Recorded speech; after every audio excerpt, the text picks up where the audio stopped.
It is a huge honour and a privilege to have been returned as the Labour Member of Parliament for Leeds West and Pudsey.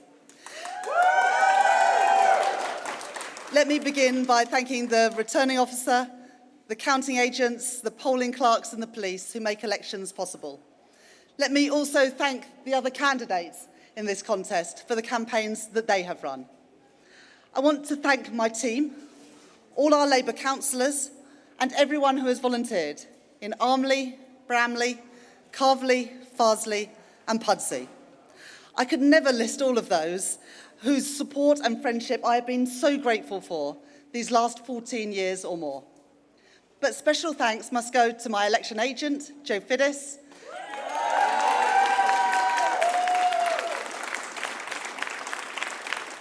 and also to my predecessor, John Battle, whose help and generosity have been invaluable for so many years. A word too for somebody who isn't with us today. Jane Hill, who ran my constituency office for the best part of the last decade, was a great friend to so many of us. She was Labour through and through, but she died a few weeks before the election took place. Many of us will miss her this evening, including me. But thanks above all goes to the people of Leeds West and Pudsey. I've been so proud to represent Armley and Bramley for the last 14 years, and I will do everything in my power to repay your support. And to the people of Carvley and Farsley and Pudsey, who have returned a Labour Member of Parliament for the first time in more than 14 years. You have put your trust in me, and I will not let you down. My job now is to speak for the whole constituency, those who voted for me and those who didn't. And I promise I will do just that. I will fight for you every day to deliver the change that people in Leeds West and Pudsey need and deserve.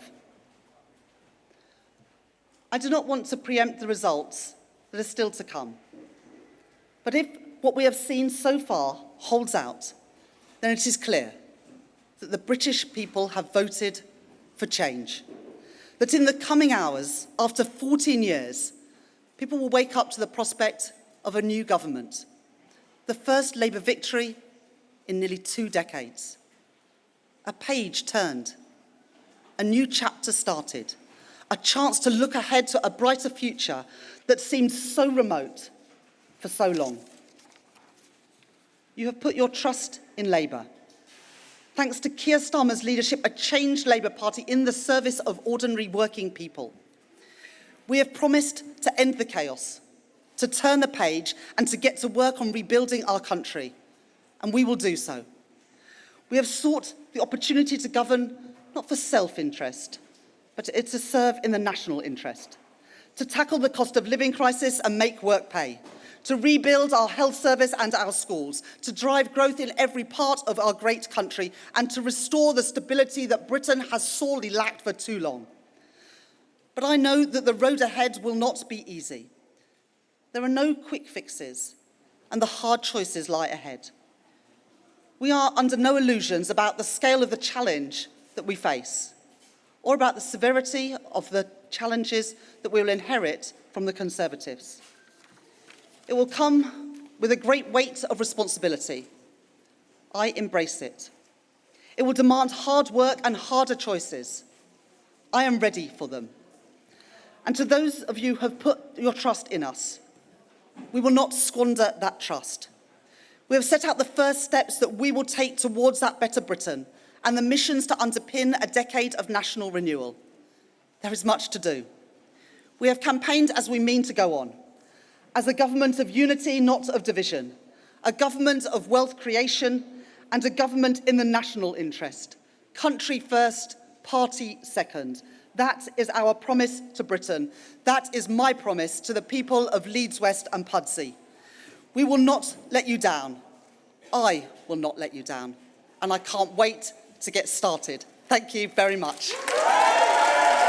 Rachel Reeves saying she can't wait to get started, talking about a decade of national renewal. She also said that the results tonight could mean a page turned, a new chapter started. And Rachel Reeves, if the night pans out the way that she clearly seems to think it will, she will become the first female Chancellor of the Exchequer. And that, frankly, would be quite a moment. Her speech, Chris, was almost exactly on script, the script we've heard again and again from the Labour leadership team during the course of this campaign. Talk to us about the relationship between her and Keir Starmer, because with any government, you know, whether it was Cameron and Osborne, Blair and Brown, the Chancellor-Prime Minister relationship is so crucial. Yeah. And of course, we've seen them in step during a campaign. But how do you think they'll work together in government? It's interesting that you mentioned the Cameron and Osborne parallel, because there have been those within the Labour Party who looked at that relationship between a Prime Minister and a Chancellor, a functional relationship, and hoped that they could model a relationship between Keir Starmer and Rachel Reeves along the same lines, rather than, as we've seen through history, spectacular examples of where Chancellors and Prime Ministers don't get on or don't communicate properly or whatever it might be.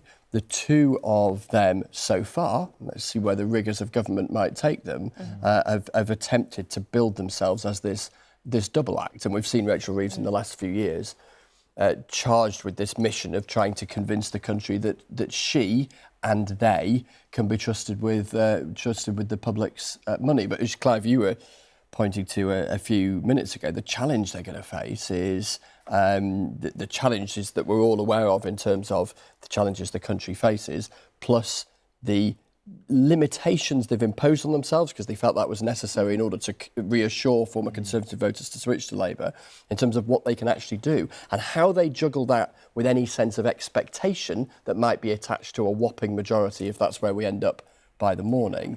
I'm just going to stop you there because there's a declaration coming in Swindon.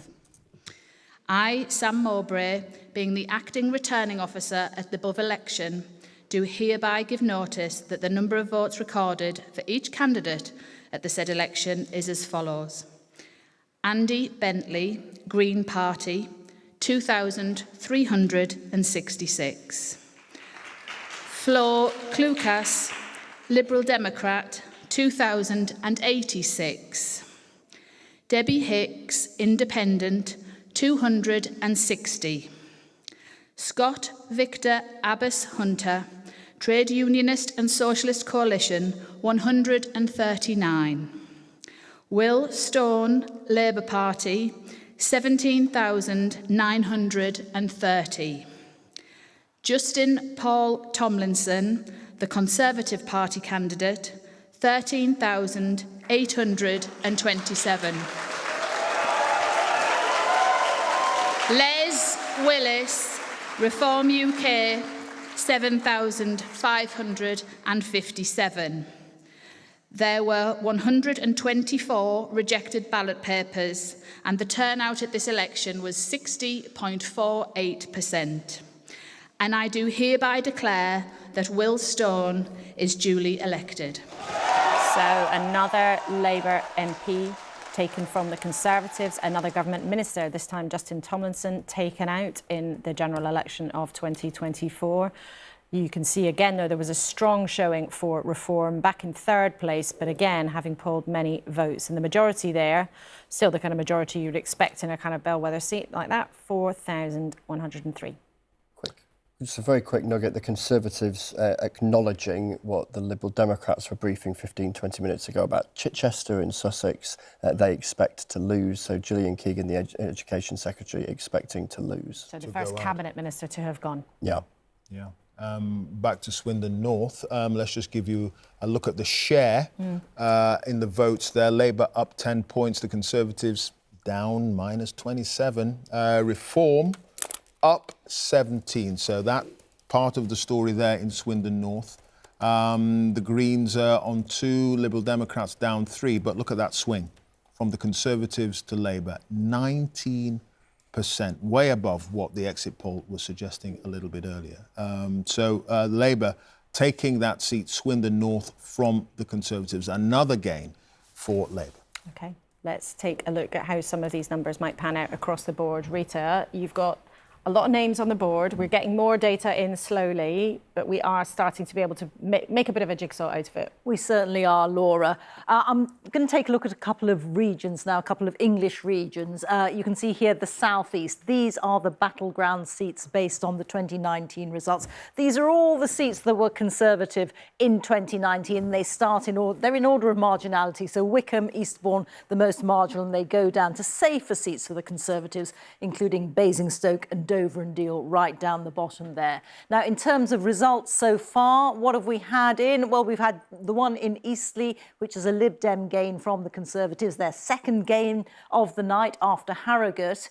But let's take a look, using our exit poll, at what we think is going to happen, might well happen given the exit poll. And look, you can see all the blue has gone away from these seats. Now, these are not all the seats in the southeast. These are the top 24 they are that were Conservative in 2019, but there is no more blue left here. Now, we don't know for sure that this is going to happen, but on the basis of probability, this is what we think we're going to be seeing: a lot of red and a lot of Lib Dem orange. Let me take you to another region. Now, this time we're looking at the northwest of England. This is a place where Boris Johnson did very well in 2019, taking those seats off Labour: Burnley, Lee and Atherton, places like Whitehaven and Workington, red wall seats as they were called.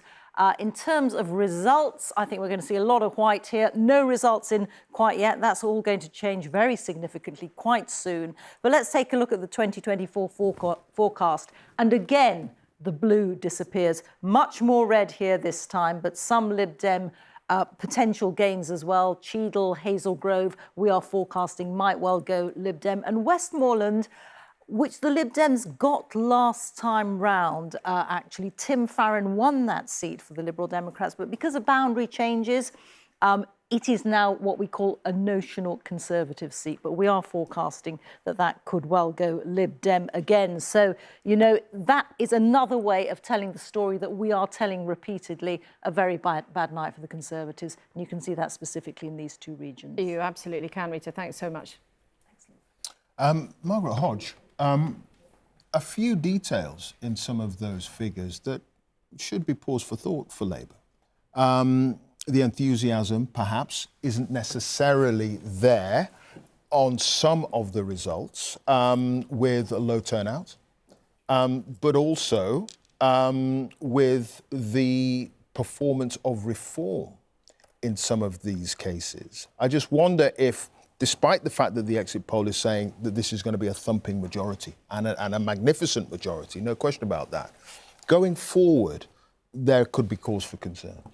Well, let's start. It is a thumping majority. It's more than I ever dreamt of. When I came out in 2019, when we had the worst result ever, I thought it would take us a decade to get to a position where we might have regained the trust of the people. We've done it in 4.5 years, so that's brilliant. But I agree that there are other things going on. So I think low turnout is a worry. We had that in 2001. I remember when I was in Barking, and I was worried then. I had a turnout then below 50% actually in Barking. So I did do some work around on a couple of council estates in my constituency. What came out of that, it was focus groups, it was anger, not apathy, that kept people away. And I think that's a lesson for today. I'm afraid under, the Conservatives have lost so much trust from Boris through to Liz Truss, and Sunak couldn't restore it.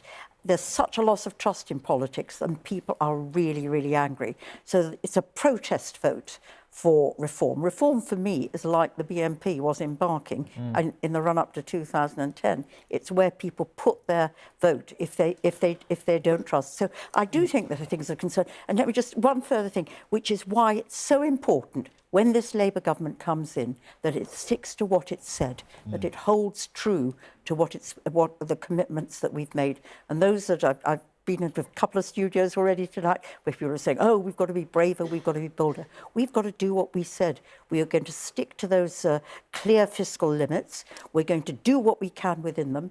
We've got a clear sense of direction. We've got to build the economy. But let me just, one final thing. I mean, I was looking at figures the other night. There is 40 billion gap in what people should be paying in tax and what they do. If we can just close that gap by a little bit, that would release a few more billion, which we could put in investing in the public services, which have been so destroyed after the 14 years of the government. I covered that race in 2015. I was down there with you. 2010. Sorry, 2010. And what's interesting is that, yes, you managed to vanquish the BNP, but Reform are not the BNP. Well, I don't know. I mean, we've seen some comments by some of their candidates and members, and which reminds me a lot of what the BNP was like on that. And the task I had, I mean, this is going back a little bit in history, but the task I had in 2006, the BNP won a lot of council seats. I had a 4-year task of rebuilding trust with my white working class voters so that they would come back to the Labour fold. And I did that. I mean, I changed, you know, I worked very hard at it. I changed the way I did my politics. And I think we've got to take the lessons from that. We've got to take some of the lessons from what's happened tonight and rebuild trust. But what is really, you know, with the British people, what is really important is actually you come in and do what you say you're going to do. And to those who say, you know, there's not vision for Labour, it's lacking, it's not bold enough. I mean, I just think about a family, right? So you've got a little baby. We are saying, OK, we're going to have 100,000 more childcare places. That's the start. That child then goes to primary school, what we're saying, breakfast clubs, goes to secondary schools, 6,500 more teachers, goes into apprenticeship and training, more there, wants to buy a home when they grow up, 1.5 million more homes. That is a story about starting to rebuild that infrastructure that has been so destroyed and appallingly managed, I'm afraid, over the last 14 years. And in terms of that appalling management, as Dame Margaret called it, Lee Kay, I mean, what responsibility do you take for this? You were part of Boris Johnson's team that almost as soon as you won the election started fighting amongst themselves. You then were there during COVID, when everybody knows now what happened behind closed doors in Downing Street when you were there, as detailed in gory detail in the Sue Gray report about Partygate. Do you take responsibility for the mistakes that you made while you were there? So, I mean, on Sue Gray's report, you'll know that during the Partygate things, I was one of the people who said at the time some of the things should be looked at and acted differently, but I think we all have to take responsibility as to what went wrong during that period. And I think there are two different sort of concurrent tracks. There is one which is just generally poor sort of governance and standards, which the people of the public are understandably upset by. I think the second element, again, I come back to this sort of delivery point. There was a plan and a structure post-2019 election. I'm just going to interrupt you there because we're getting the declaration from Ashfield, Lee Anderson, who was Conservative and defected to Reform. Will he hold his seat? Let's listen in. I give notice that the number of votes recorded for each candidate at this election is as follows. Lee Anderson, Reform UK, 17,062.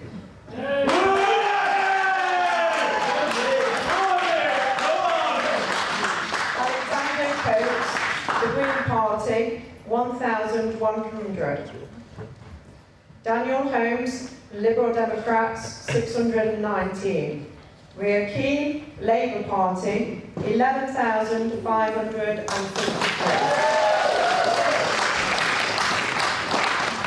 Solomon, the Conservative Party candidate, 3,271.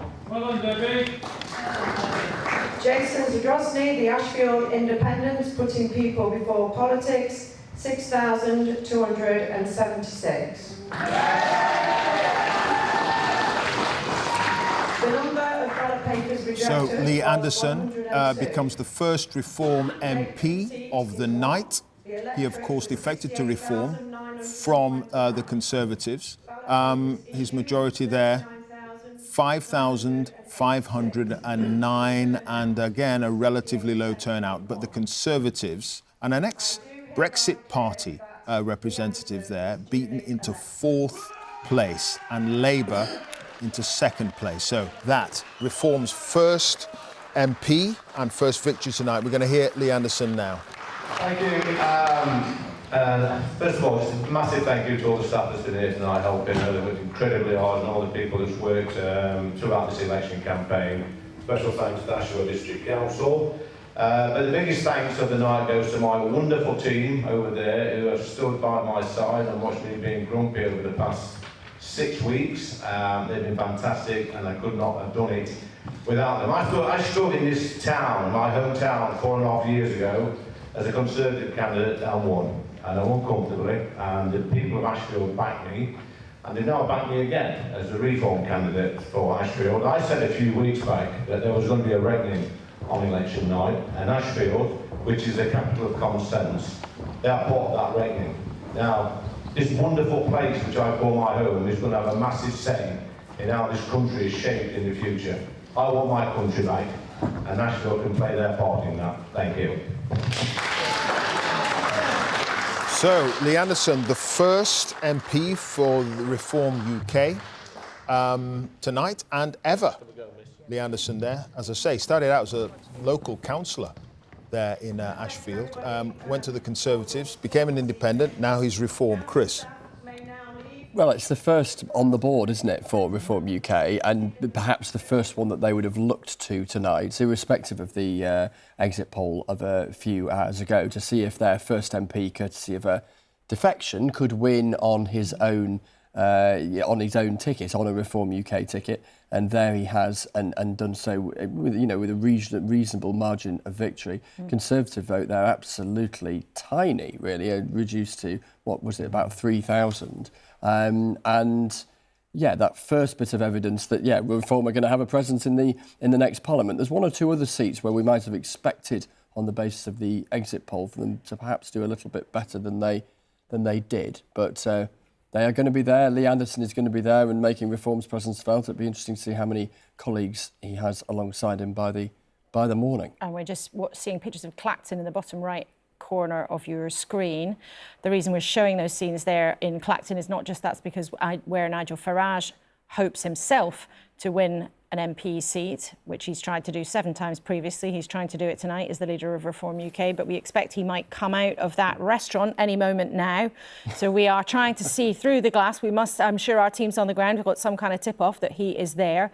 So if we manage to catch a glimpse of Nigel Farage, that would be in the next few minutes. In a restaurant? That's what election night's all about, aren't they? Poking cameras through restaurant windows at 2 in the morning. And the restaurant's open. Well, maybe it's next to the count and they've decided to cash in because election counts are busy and exciting places. Right. But we're just watching those pictures where we might see a glimpse of Nigel Farage. But in terms, though, Chris, of Reform, so Lee Anderson became a Reform MP because of a defection.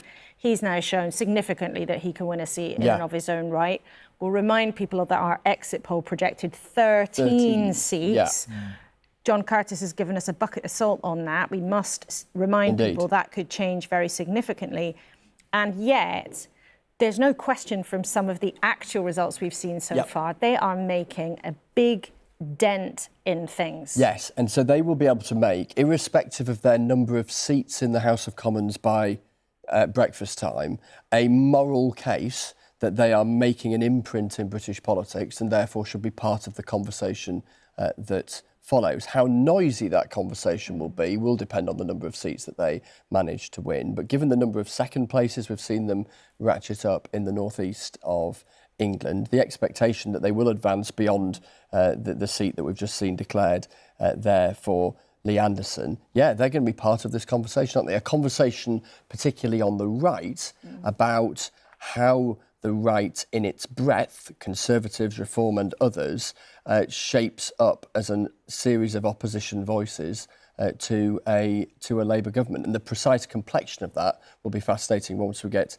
some further results. Just one other nugget to bring you. Labour have gained Cannock Chase in the West Midlands. Was a massive majority for the Conservatives. Keir Starmer there just the other day, just a sense of an indicator that their data might have been pretty good in terms of making sure that they put him where they felt he could make a difference in those last couple of days. 3,500 Labour majority now. OK, well, Rita's got those numbers, in fact. Rita, let's take a look at how it stacked up. Well, it's exactly as Chris was saying. It is the loss of a massive majority for the Conservatives. Look what has happened to their vote share here. down 40%. Now, we think that is the biggest drop in support for the Conservatives that we have ever been able to find. We might have to be stood corrected, but at the moment we think that that is the most spectacular collapse in the party support ever. The new MP for Cannock Chase is Labour's Josh Newbury, and he's defeated Amanda Milling, who used to be party chair for a while under Boris Johnson, and she had a majority of over 20,000. So that really is a very eye-catching result. Reform also doing very well here, an increase of 27% in their vote share. And this was a very Leavey area. Cannock Chase sort of, just short of 70% voted Leave. I want to show you another seat, which is a Conservative hold. This is Rayleigh and Wickford. Mark Francois re-elected as Conservative MP here. But I'm showing you this partly because, again, the vote share for the Conservatives has dropped dramatically, down 36% for Mark Francois. So he's back in, with the majority. We're going to pick you pictures of Sir Keir Starmer. This is in North London, I'm assuming. Yes, there he is. And he's smiling very broadly there. Neil Kinnock, you're here with us in the studio. What are your thoughts when you see that? I'm delighted for Keir and for Vicky, because this gain that he's made on the basis of the exit poll of 208 seats is quite extraordinary. And he's done it. He'd be the first to say, no, it's my colleagues and the discipline shown in the Labour Party and the desire to win, and all that were factors. But this guy decided 4.5 years ago that he was going to transform the Labour Party, and he did. And he did it for the first 2 years without being able to meet the public even, which is really the bread and butter for any opposition leader, they know very well. And so if anybody deserves the tribute of Victor, then it's Keir, who's put together a programme and a group of people who deserve this victory. When you look at that swing, for instance, in Cannock Chase, 26%. That's extraordinary. I mean, Cannock Chase, going back a long way, right up until 1970, was solid Labour mining territory. The Member of Parliament was Jenny Lee, who was an Erin Bevan's wife. And then, in the years since it swung around, it became very conservative, of course, in 2019, part of the so-called Red Wall. And today, what we've seen there, as we've seen in the south of England and many other places, is such a revulsion against the incompetence and the multiple crises in the public services, all of them, but also a mood of expulsion at the sheer decadence of the Conservative government, especially in the last 6-7 years. Are you confident that he can deliver for those people who moved away from Labour 5 years ago and have now decided, you know what, plague on all your houses, but I might as well go back to Labour. I might as well try them again. These people cannot be let down again, surely. Well, what Keir had to do was not just rely upon the implosion of the Conservatives and their divisions and ridiculous pantomime in the Parliamentary Conservative Party and all the scandals. He couldn't and didn't rely on that. He had to make Labour a credible alternative that people were willing to vote for. That's the first stage. Now, getting to the stage where more people want to vote Labour, that depends upon the words and, most important of all, the actions of government. Because he's under-promised, he can overachieve. And he'll be talking the language that people comprehend. He won't be patronising anybody. He will be explaining perpetually and trying cumulatively to make the changes that are necessary. He said very publicly, we can't do it quickly, given our inheritance, but we will do it cumulatively and very positively. And he'll live up to that. Okay, thank you. Let's talk to Fiona Bruce, who's there somewhere in that scrum. It is quite a scrum around Sir Keir Starmer there. You can see him with his wife, Lady Starmer Victoria. Also there he was just kissing Baroness Louise Casey, crossbencher member of the House of Lords there. But Fiona is somewhere in that scrum. Fiona, the atmosphere there looks like somebody who's quite content to believe that he's going to make his own dream come true and walk into Downing Street tomorrow. No more pussyfooting around for Team Starmer by the looks of those pictures, that this is all just a forecast. It certainly looks that way, I have to say. I mean, when he arrived in the building, he took us all by surprise. He came in a different entrance. This huge cheer went up as he entered the building. I mean, all around me, all the counters, they've all finished counting now. They're all looking down, waiting to see the man as he arrived. And he, as you saw, he was also not only saying hello to Baroness Louise Casey, but also to Tulip Siddiq, who is another local MP here. Her count is also happening here, Hampstead and Highgate. But yes, so many people, of course, want to see their man tonight here in Holborn and St Pancras. I mean, interestingly, the turnout here, with that information we have had, is lower than it was at previous election. In fact, it's the last time it was this low was 2005, and I know Sir John Curtice was talking about that. So huge enthusiasm here for the man, but the turnout has been relatively low at something like 54%. And we're waiting now just for the actual results to be announced. They're all the photographers are all waiting, but Keir Starmer's very keen, clearly, to make sure that he thanks all the people who've come here and volunteered till the small hours to count the votes, all the party activists, all the staff who've dedicated so much of their time. He wants to show that he is here for them, as well as for us, and of course all of you watching at home.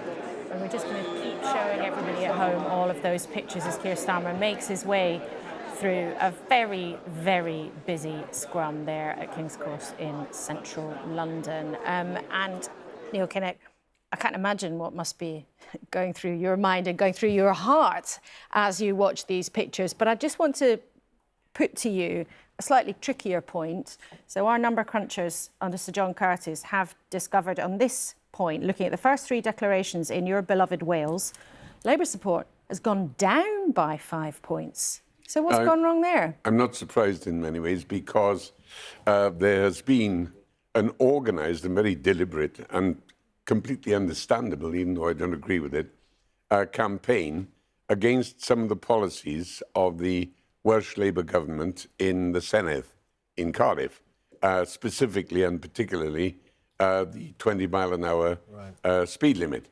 And that is in the process of changing, but nevertheless, I know that people wanted to register resentment and opposition to that. So that's part of the story.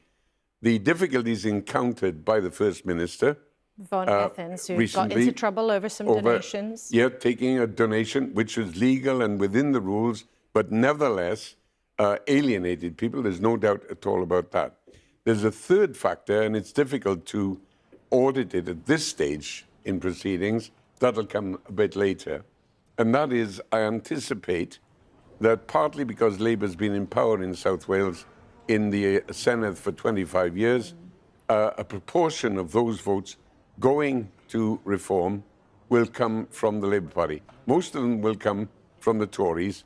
Some of it will come from the Labour Party, because reform in South Wales, as in the North East, as in parts of the former Yorkshire coalfield, as in parts of Lancashire, is offering very simple answers to desperately complicated questions, and that always has a magnetic effect on a certain proportion of the electorate. And that phenomenon will be seen in South Wales. And just as we've been talking, there are some pictures there of Sir Jacob Rees-Mogg, we spoke to a short while ago on the programme, who was blaming the results partly on the removal of Boris Johnson. We can see him there at his count in Bath with his wife there, and I think one of the mini-Moggs, as they're known, one of his many children. But Jacob Rees-Mogg, very prominent Conservative who might be in trouble tonight in his seat in Somerset. There are also some pictures I think we can just show you. There's John Swinney. Just don't walk out of the shot, First Minister. There we are in Glasgow. Well, we'll keep an eye on that and we'll try and bring you that. We've got the First Minister, John Swinney. Declaration coming up, Rochdale. They're wandering Here around. it is. Do hereby give notice that the recorded is as Okay, a few problems with the feed there. Oh, here it is. The Conservative Party, 4,273. George Galloway, Workers' 11,587.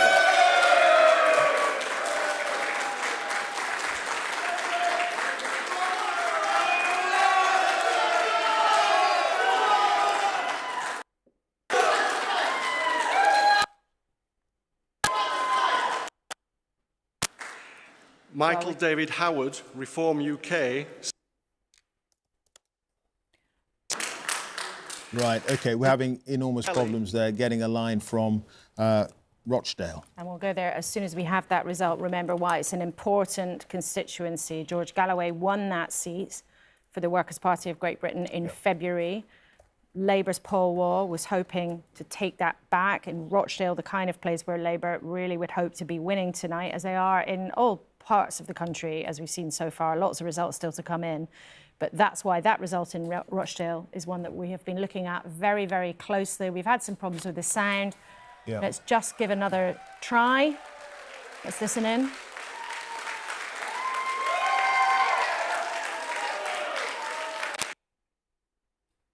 Oh. Oh, right, lost it We're still again. having troubles with the sound. We'll give you that result properly as soon as we can. We can see the face of the Labour candidate there, Paul Wall, on the stage.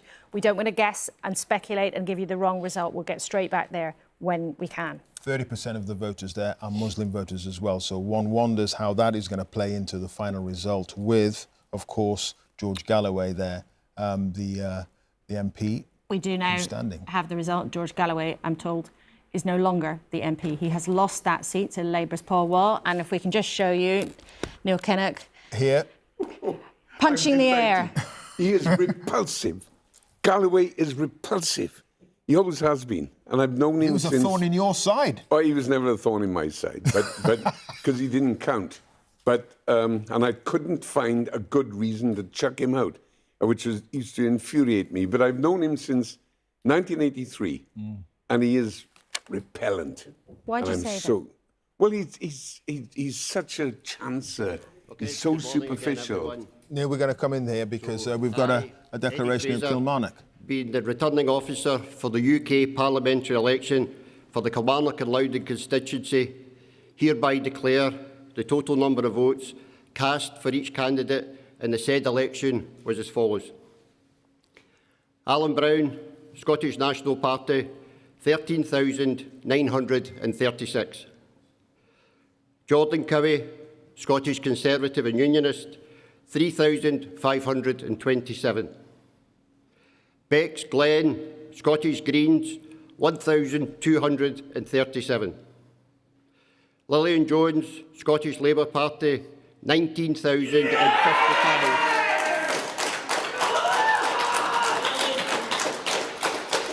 Stephen McNamara, Independent, 401. William Thompson, Reform UK, 3,472. Edward Thornley, Scottish Liberal Democrats, 850. And that the said Lillian Jones has been duly elected to serve as Member of Parliament for the Kilmarnock and Loudon constituency. So Labour taking that seat, Kilmarnock and Loudon, our first seat and declaration in Scotland there, with a majority of over 5,000 from the Scottish National Party. Is that, Chris Mason, something that obviously Labour will cheer? But yeah, it is, and it's one of many, many seats, particularly in Scotland's central belt, those towns and cities in and around Glasgow and Edinburgh that Labour have been eyeing for at least the last couple of years, seen as absolutely crucial to them, not just in assembling a majority, perhaps less crucial given their performance in England, but being able to make an argument that says that they can govern for the whole of the UK because they can point to representation in England, Scotland and Wales in sizable number if results like that are replicated. I think also the psychological impact, Neil Kinnock, of Labour taking its first seat in Scotland, going from third to first place in that constituency, so leapfrogging. I mean, they've done that. Imagine what the scene will be like in Labour HQ. Paint a picture for us when they see that seat. A dram or two will be taken. I should imagine. But the wonderful thing is, this has been a gradual process of rebuilding of the Labour Party in Scotland under a terrific young leader. He's young, but he's very experienced. And the quality of the candidates that we've got the absolute eradication of complacency and condescension, and the fact that there's a freshness that appeals to people in Scotland, and that's why we're making gains of this kind. I'm just going to show our viewers, explain, we're seeing Richard Holden, because he's not necessarily the most recognisable politician in the country. Right. He is the Conservative Party chairman, staring down at his phone. We know there is a recount in his seat, which should be solid, true blue, rock solid Conservative voter. He is in trouble there, and it is written all over his face. I don't know if that's a hug of consolation. Yes, one Maybe wonders that's what a that means. hug of consolation, and he might have lost his seat. That would be a huge humiliation for the Conservative Party chairman, somebody who attends cabinets. But there's another declaration coming in. Let's go straight there. Ed Davies' seat. I, Councillor Liz Green, being the returning officer for the Kingston and Surbiton constituency election held on the 4th of July 2024, do hereby give notice that the number of votes recorded for each candidate at the election is as follows. Ali Abdizai Abdullah, Workers' Party, 395. Jason Chinnery, the official Monster Raving Loony Party, 230. Thank you. Derbyshire Das, the Green Party, 3,009. Edward Jonathan Davey, Liberal Democrats, 25,870.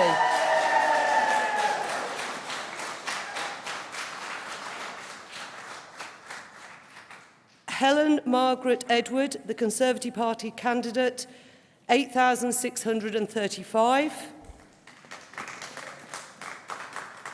Mark David Fox, Reform UK, 4,787. Eugene O'Dame, Labour Party, 6,561. Eunice, apologies, Eunice. Yvonne Tracy, Kingston Independent Residents Justice for Sub-Postmasters, 1,177. Therefore, I give notice that Edward Jonathan Davey is duly elected as the Member of Parliament for the Kingston and Surbiton constituency. Ed Davey, leader of the Liberal Democrats there, more than doubling his majority on his previous win. Ed Davey there, 25,870. He's the MP. The Conservative, Helen Edward, in second place. Turnout not bad, 66%, 17,235. The majority Reform coming in fourth place there with 4,000. And in a second, we'll hear from the jubilant Lib Dem leader, who's probably happy about their national performance, but let's just show you the change, see what happened here. It was the Conservatives crashing down that has put that big smile on Ed Davies' face. Thank you. It has been a great privilege to serve Kingston and Surbiton and this great community over many years. And I'm humbled that you've given me the chance to serve you again. So let me start by saying a big thank you. And thank you to Sarah and all the returning officer team, and to all the staff and police who've worked so hard through the night. You are the unsung heroes of our democracy. It simply wouldn't work without you. And thank you to my fellow candidates for making this a campaign we can all be proud of. I wish you all well in the future. Now, I don't know if you could tell, but I've rather enjoyed this campaign. But what I've loved most hasn't been the paddleboarding or the bungee jumping. It's been speaking to people here in Kingston and Surbiton and across the United Kingdom about the challenges they face and their hopes for the future. People who are working hard, raising families, caring for loved ones, playing by the rules, but finding it harder and harder to make ends meet. People who've had to wait hours for an ambulance, weeks to see a GP, or months for urgent cancer treatment. People who are angry at the filthy sewage being pumped into their rivers, lakes, and onto their beaches. people who feel let down and taken for granted and are desperate for change.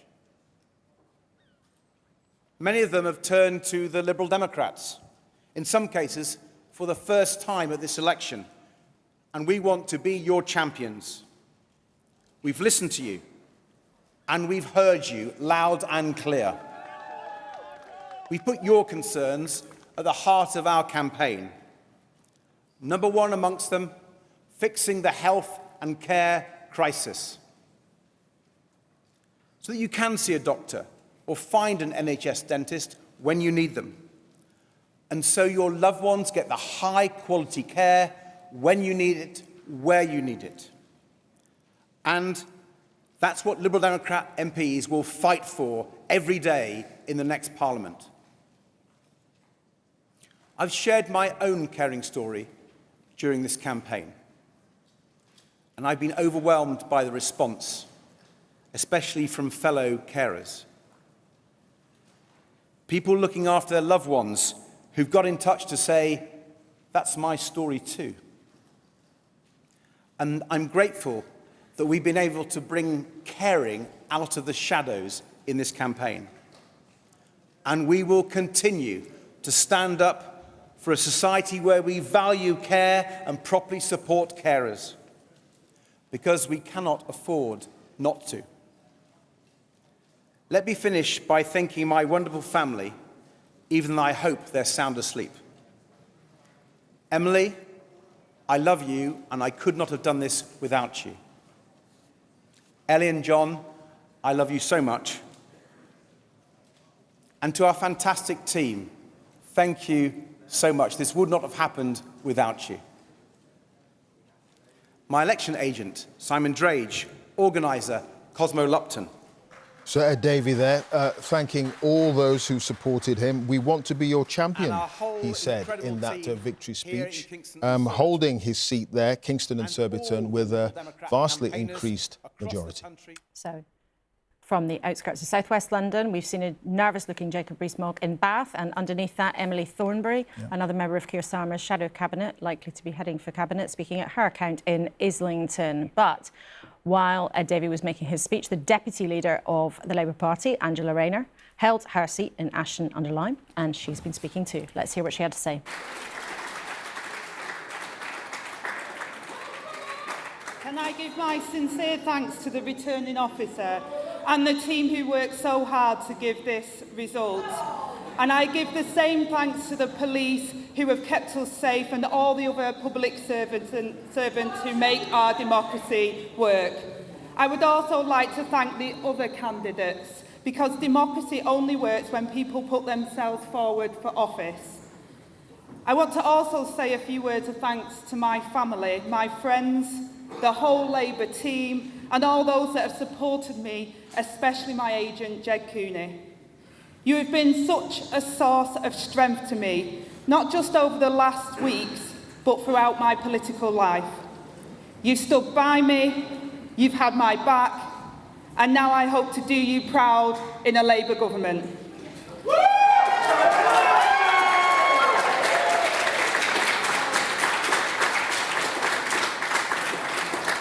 Finally, most of all, I'd like to thank the people of Ashton-under-Lyne who have elected and re-elected me as your Member of Parliament these past 9 years. From the first day you placed your trust in me, it's been a great privilege to represent you in Parliament. I'm proud to have support right across our community, but I'll never take it for granted.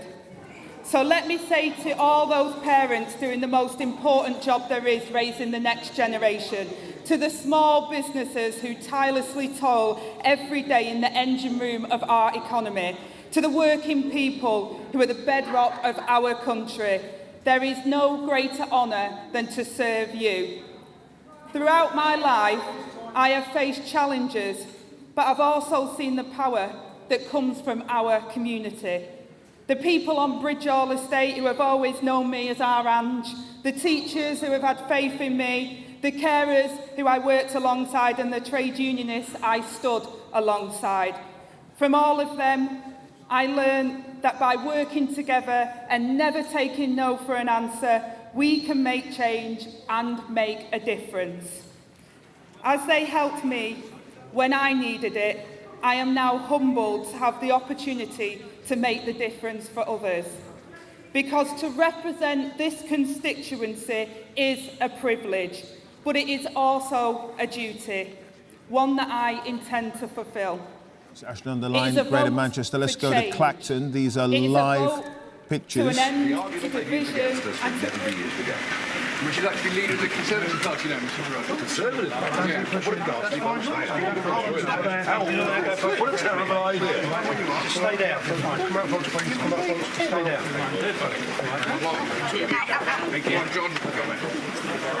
A real huddle there around Nigel Farage. He's just left the local restaurant to go to his count. He has seen Lee Anderson become the first Reform MP of the night in Ashfield, Nottinghamshire, and he's certainly hoping to be at least the second Reform MP this evening. It's looking fairly good in terms of the proportion of the votes that Reform have managed to get across the board. But they only have the one MP. This is Labour's night so far. And there again, we can show you pictures of Keir Starmer there, laughing and joking. Now, that is not a face that many people would have seen until fairly recently of Keir Starmer in public. Labour has just taken Stevenage in Hertfordshire from the Conservatives. They've also just taken Bishop Auckland from the Conservatives up in the North East, one of those seats that turned blue last time round but has gone back. Labour has also just in the last couple of minutes, it's coming thick and fast now, taken Barrow and Furness from the Conservative Party up in Cumbria. They'll be delighted to take that back. So the pattern so far tonight is that Labour seems to be winning pretty much everywhere, but Reform taking chunks out of the Conservative vote, but also putting pressure in kind of every kind of seat that we've seen so far. Keir Starmer there. Oh, and... Yeah, look at Basildon. Cutting a lonely figure, the Tory party chair. He looks even more despondent than he did the last time. Yeah, so remember, yeah, indeed, yes. He looks as if he was sitting on the floor a little bit earlier, actually, but he wasn't. He was on a chair. They had a recount there, and it was very, very close indeed. And we're just wondering what the result is.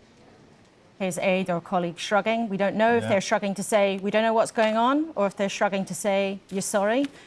What a contrast there. Richard Holden looking despondent, Keir Starmer tucked on the side of the stage, looking absolutely delighted, shaking of heads there, and Richard Holden cutting a very, very lonely figure. Remember, the Conservative Party chairman, who traditionally in that role should be leading the campaign, should be out on the airwaves, defending and making the argument. We've seen almost nothing of him until tonight. And remember that there was a lot of controversy about him being the prospective parliamentary candidate there because the local party were unhappy. He was parachuted in.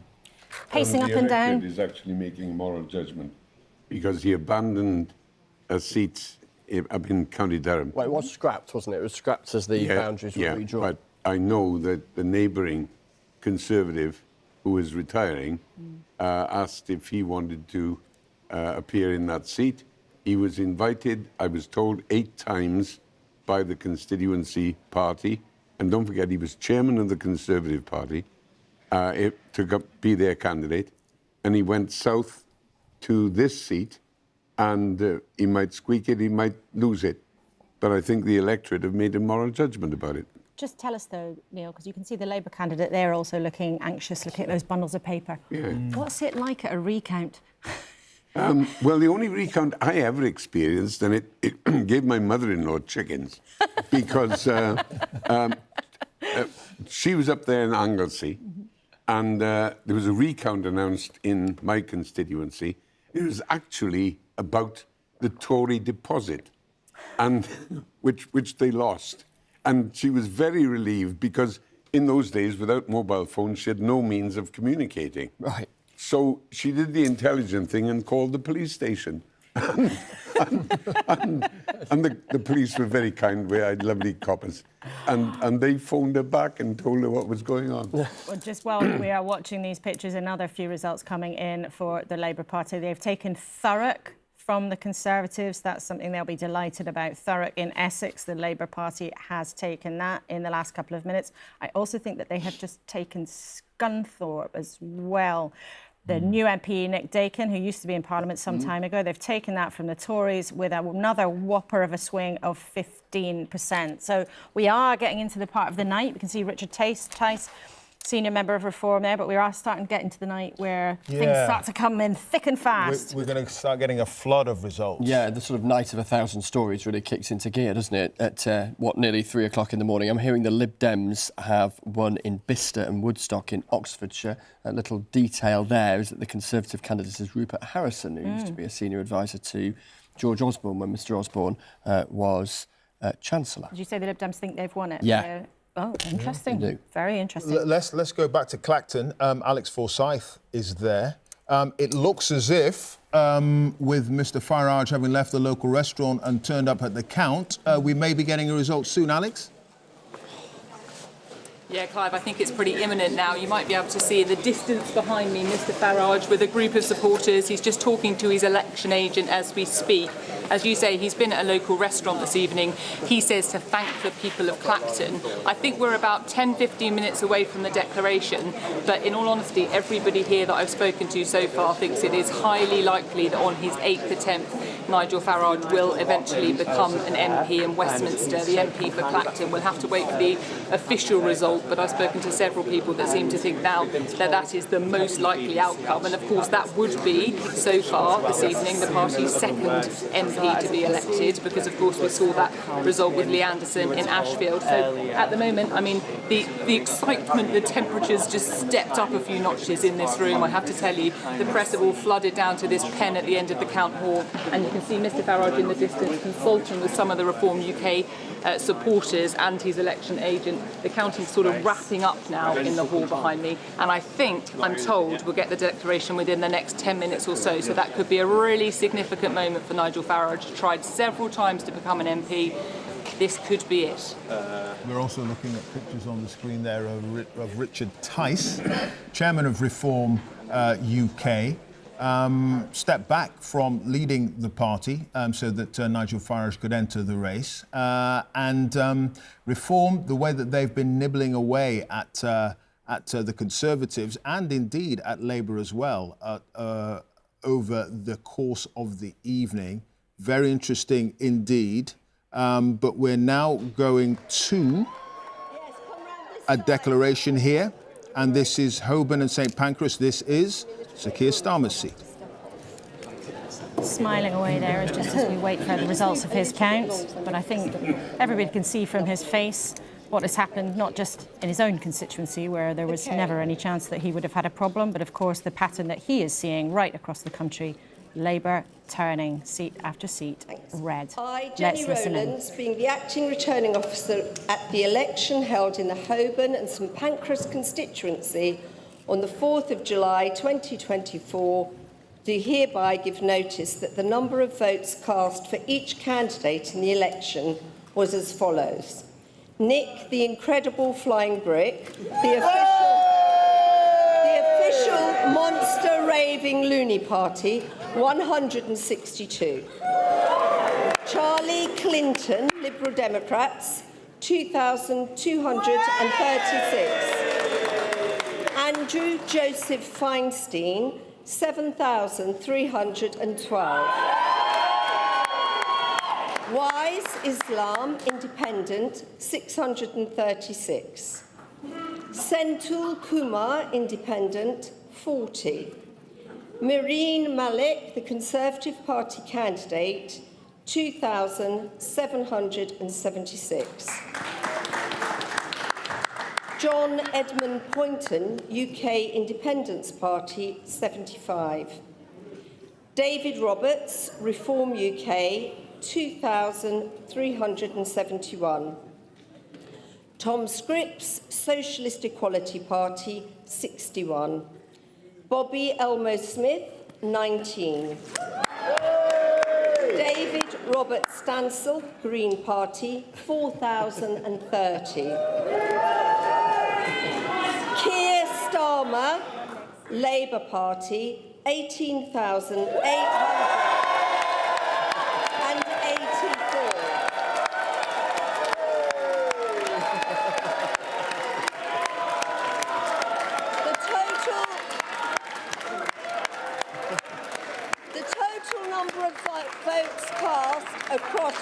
Houghton and St Pancras constituency at the UK parliamentary election on the 4th of July 2024 was 38,602. The total number of ballot papers rejected was Keir Starmer 223. keeping his seat there and quite possibly the becoming the next Prime Minister. 18,884. The majority is 11,572, which looks as if it's down. Way down, actually, on the previous result. And the turnout, again, very low, 54%. So what's fascinating about this result, you can see Labour's vote, Keir Starmer's vote, dropped significantly by 17%, up 19% for an independent candidate. So Andrew Feinstein is a pro-Gaza activist who made a big play of that in the campaign, and he didn't come close to beating Keir Starmer, but he got a big result. Here he is. It is a huge privilege to be re-elected to serve this constituency, the incredible community of Holborn and St Pancras. My home, where my kids have grown up, where my wife was born. And I have to thank Vic and my family more than anyone for their love and support and for keeping me totally grounded. Thank you, Vic. And thank you so much to the police and the returning officer for making sure every voice is heard and every vote is counted.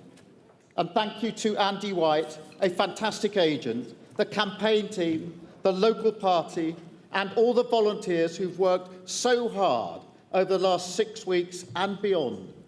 Every door knocked, every leaflet delivered, every conversation had, it makes a massive difference. And lastly, I'd like to pay tribute to my fellow candidates who put themselves forward for public service. Because in this room, right here, beats the heart of our democracy. Not in Westminster or Whitehall, but in town halls and community centres up and down the country, in polling stations and voting booths, and most of all, in the hands of the people who hold the power of the vote. It all starts here. And it starts with you. Change begins in this community, with the people who came together to make life better, like the fantastic councillors who work so hard for our area. Service starts in this neighbourhood. The groups, the faith communities, the local organisations who serve week in, week out. And hope starts with that one kid from Somerstown who dares to believe that the future belongs to her. And with Labour, it will.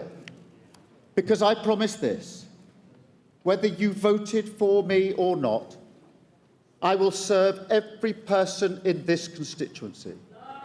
The mothers I sat with who've lost children to knife crime, the pensioners who can't get the doctor's appointments they desperately need, the local businesses who've struggled so hard to keep their head above water. I will speak out for you, have your back, fight your corner every single day.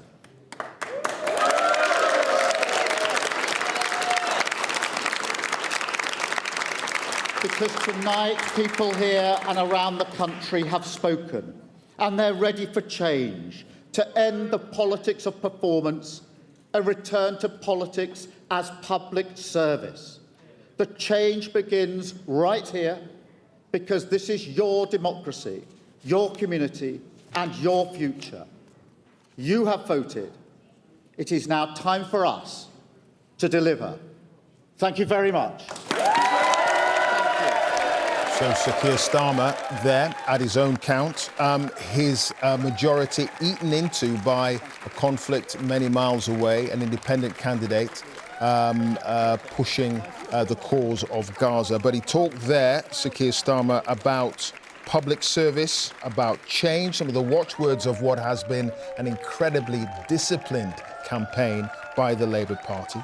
He said, we want to see an end of the politics of performance and more of the politics of public service. And I should say that Labour have also gained Folkestone and Hythe and Bolsover, while the Liberal Democrats have gained Chelmsford and Cheltenham. So Labour, according to our exit poll, heading for a landslide, a majority of 170 seats, and some of the swings that we've been seeing is pointing to that. The first speech there from our Prime Minister in waiting, Sir Keir Starmer, who within 24 hours can expect, on the basis of the results and our exit poll, to be in Downing Street. We're going to keep showing you these pictures of Billericay with the Tory chairman. Looks like he's in deep trouble. And Nigel Farage in the bottom right-hand corner of your screen, who's waiting for his declaration, hoping to take a seat for the first time in Essex. But while we do that, I want to bring in our guest, Henna Davidson, former Conservative MP, has joined us again. Lord Kennett's still here, and Lord Peter Mandelson is here. I mean, this is like Labour history, round the table in the studio. Labour history. Back a long way, I'm afraid. Yeah, and you haven't always agreed on everything, have you, you no, two? No, you have not. But we've just we do now. Oh, you do now? We do know. OK, so we'll write that down. Write down at 3:10 in the morning. I worked for and served him. What are you talking about? Well, so it's interesting. So we've just seen Labour history there, haven't we, tonight? The first speech from Sir Keir Starmer, the Prime Minister in waiting. And he returned to his theme we've had so many times in the campaign. He wants to return politics to public service. One of your slogans, of course, in New Labour was being servants of the people, not masters of the people. Peter, what goes through your mind when you see him on a platform looking kind of like a different man, looking smiling, relaxed, looking like all this work has got him where he believed he could, when many people said he couldn't? I'm sorry that he's become such a lightning conductor for the conflict in Gaza. That was absolutely inevitable, I'm afraid. In a seat that he holds in Camden, where there was a massive and orchestrated campaign undertaken mainly through social media in order to target him personally over Gaza. So that's inevitable. But the more important point is that he's not a performative politician. He's not like one of these bog-standard politicians who goes in for sound bites and photo opportunities. He's not a sort of circus performer. Well, he is a quite doer. a lot of photo opportunities and sound bites in the last 6 weeks. Well, he certainly had to do that, but he much prefers doing than talking. He's a diligent, professional, focused man who grasps all the issues, and that's why, in my view, he's going to make a very good Prime Minister. I wonder, Peter, what your influence has been on him, because you have been advising behind the scenes. And actually, we'll hold that thought. We're going to go to Welling and Grant Shapps' declaration there. Let's listen in. Another impressive Results of poll. Election of a Member of Parliament for Welling Hatfield on Thursday, the 4th of July, 2024. I, Annie Brewster, being the returning officer at the above election, do hereby give notice that the number of votes recorded for each candidate at the said election is as follows. Aaron Jack Oliver, Reform UK, 6,397. Butcher Sarah, the Green Party, 2,986. Lewin Andrew Allen, Labour Party, 19,877.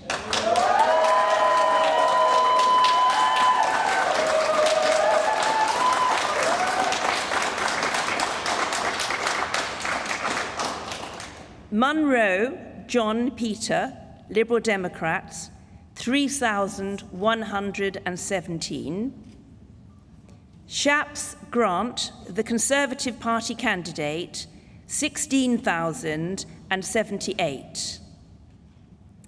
The number of ballot papers rejected was as follows. Want of an official mark, 0. Voting for more than one candidate, 46.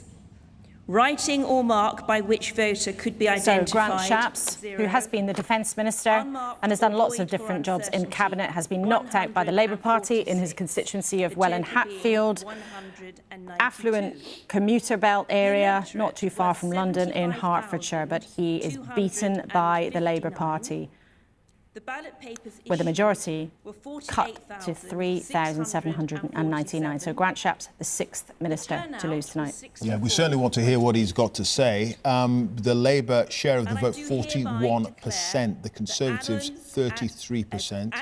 Reform on 13. And just look at the share change there. Labour up 9. The Conservatives down 19% and Reform up 13. And Reform getting twice the vote of the gap between Conservatives and Labour. Exactly, precisely. And that swing from the Conservatives to Labour in the seat held by the Defence Secretary, 14%.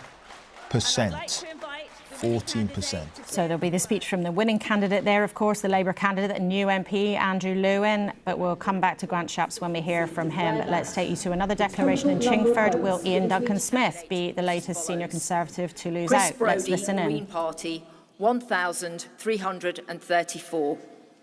Ian Duncan-Smith, the Conservative Party candidate, 17,281.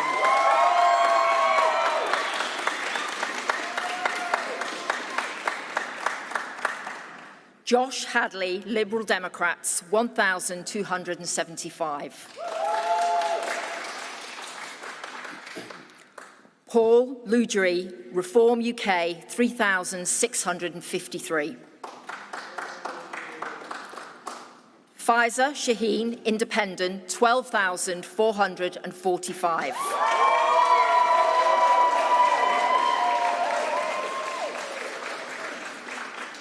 Sharma Tatler, Labour Party candidate, 12,524.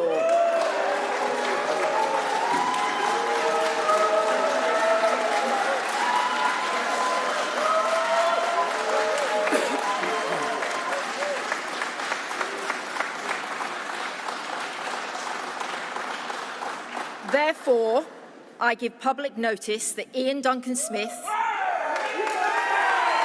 is duly elected as the Member of Parliament for Chingford and Woodford Green constituency. 1,555 votes.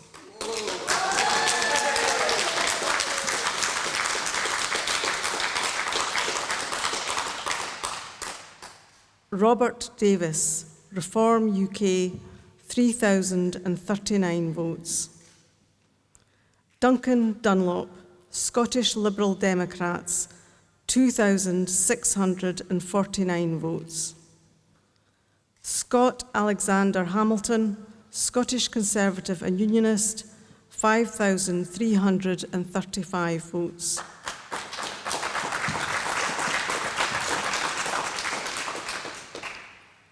Lynn Ann Jardine, Scottish National Party, 10,290 votes.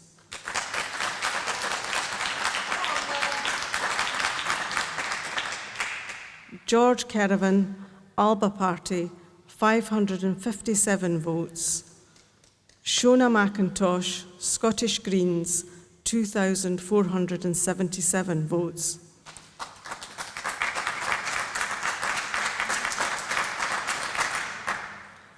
Therefore, I give public notice that Douglas Alexander is duly elected as the Member of Parliament for the Lothian East constituency. The total number of votes cast across Lothian East at the UK parliamentary election on the 4th of July was 48,000. Winning that seat there, Lothian East, east of Edinburgh. Labour needed a 3.7% swing, and he's done it. The ex-MP and Cabinet Minister is now back in the Commons. And Peter Mandelson. No ballot papers were rejected because he's they your did man. not bear the official mark. I'm very glad he's back. He was a very good Cabinet Minister. He'll be a very good member of the Parliamentary Labour Party. He'll make a great contribution. Straight into the Cabinet, do you think?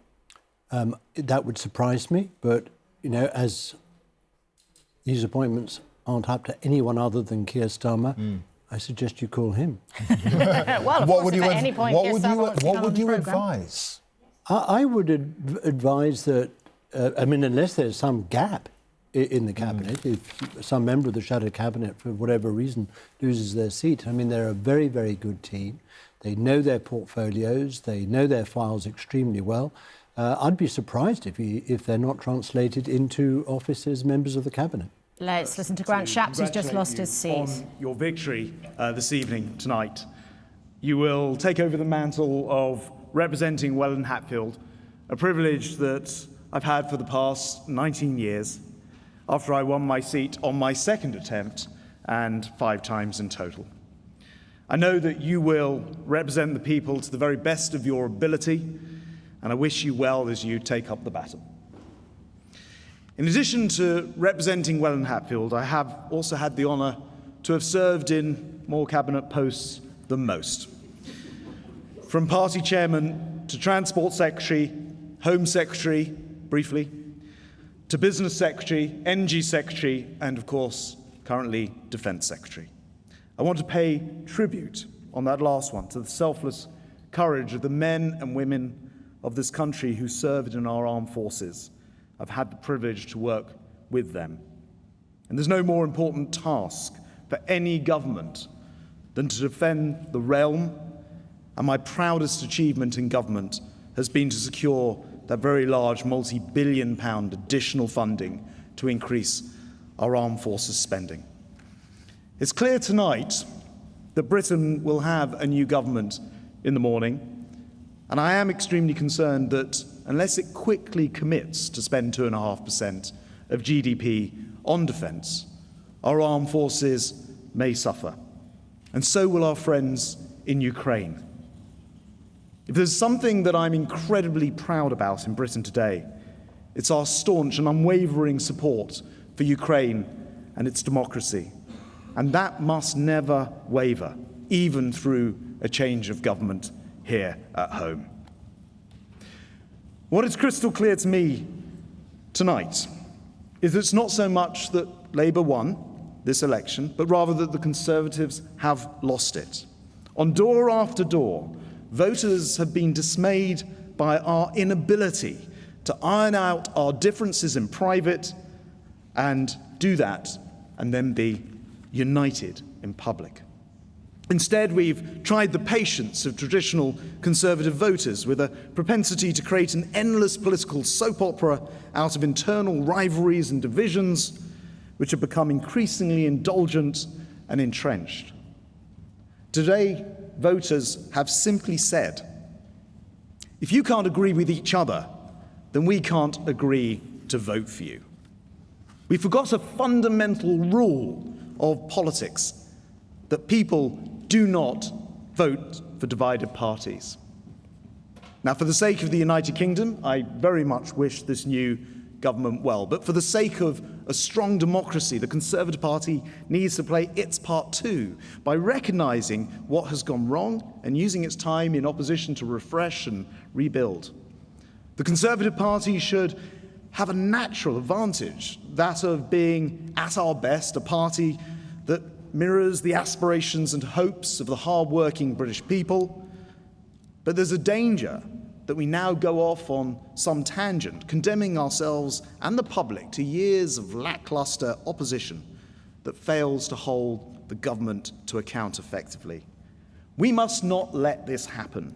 We should be clear about what went wrong, put it right, and create a plan to present to the public, and then we must ensure that we present it to them in a way which means we can return within 5 years, not 15 years or longer. And finally, I just want to say that politics is not a solo affair. So I want to thank all of the staff and advisors who've worked for me over the years in my constituency, in Parliament, and in my many different ministerial offices.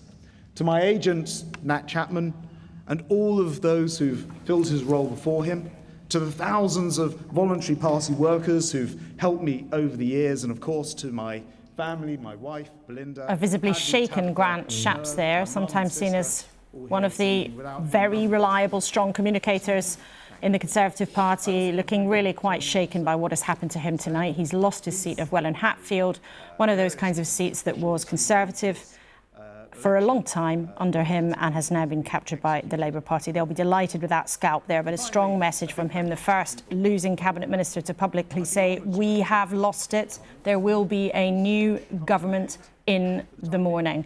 Grant Shapps, of course, not helped by Nigel Farage. You can see waiting for his result in Clacton there, but also pointing the finger at colleagues who failed to agree in public, whose indulgent, to use his words, squabbling, put people off. Now, while we wait for Nigel Farage's declaration, let's take a look with Jeremy at where those Conservative losses are stacking up.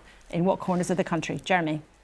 Well, Laura, we've actually put all these Conservative seats as they went into the election into a kind of wedge shape. So smallest majorities at this end near the door of Downing Street, and come on down with me and you'll see the wedge get bigger as the seats get safer. So down the far end, some of the safer Conservative seats, the high hexagon means there's a big majority. OK, so what we shall do now is combine a bit of exit poll and all these real results that are coming in, and let us now have a look at what this wedge of seats has become. So, if you start at this end, you've got the smaller Conservative majorities, very vulnerable seats here, like Lee and Atherton there, just at the end, old majority 293. That went Labour, pushover for Labour in these circumstances. Stroud just here, old majority 2,400, now a Labour majority of more than 11,000. We head on down here, we've got Vale of Glamorgan just here, and Bridgend, which have gone to Labour. So those were relatively vulnerable. As we head down, let's just have a look. Right at the end here, where you had safe seats, Cannock Chase, you can see here, old majority, 19,800, now a Labour majority of 3,500, a 25% swing. So right down the bottom here, where the seats were safest, they still aren't completely safe. And you're seeing here the damage to the Conservatives going all the way down this wedge of seats from the top to the bottom, and it hasn't stopped yet. For that. We're going to get a sense of what's going on, I think, in Basildon, where the Conservative Party chairman is in the race of his life. There's a recount there. He doesn't look as if he's sure what's going on. We're not sure what's going on. But that would be another big scalp if he loses there in Basildon. They've been on a recount for the last, what, 45 minutes? At least that there. And so, yeah, very, very unsure of the situation there. This is the count in Clacton, where, of course, Nigel Farage is looking to try on his 8th attempt to become an MP. And we were expecting the declaration there from our correspondent Alex Forsyth probably about 15, 20 minutes ago, so one wonders what's going on there as well. But a little bit of a pause in the flow of results that we've been getting, although I can tell you that Labour have held Cambridge, they've held Liverpool Riverside, this is Bath, so this is North Somerset, this is Jacob Rees-Mogg's seat, the suggestion that he was in a tight race there as well. So lots of people standing around at counts at the moment. That's what happens at counts. They stand around and they're frantically busy. The people who are doing the counting do all the work. The politicians and their staff stand around looking nervous. Yeah. And then suddenly it all happens. Let's show you what's going on in Glasgow. You can see there Anna Sarwar, the Scottish Labour leader, who was being praised to the heavens by Neil Kinnock not so long ago. Straightening his tie, ready for an important night where probably there will be lots of pictures taken of him, but he has been, with the help of Keir Starmer, trying to turn around the fortunes of Scottish Labour after a terrible time where not so long ago they were smashed to bits by the dominant SNP. Our exit poll suggests tonight, as he walks into the counting centre in Glasgow, that that could be reversed. However, we've only had one result from Scotland so far, which was a stunning result for the Labour Party. They took Kilmarnock and Loudoun, which was not on their target list. However, we just don't know at this stage whether that pattern will be replicated. And remember, on the exit poll, which put the SNP down at 10, it's trickier to do that in Scotland because they've got fewer data points. I think Sir John would call them. He would call them data points. Liberal Democrats, they've taken Newton Abbott from the Conservatives. Martin Wrigley has been elected there. And we're going to Islington North for their held on Thursday, declaration. the 4th of July 2024, to hereby give notice that the number of votes recorded for each candidate at the said election is as follows. Vikas Agarwal, Liberal Democrats, 1,661. That's 1661. Jeremy Bernard Corbyn, commonly known as Jeremy Corbyn, Independent, 24,000.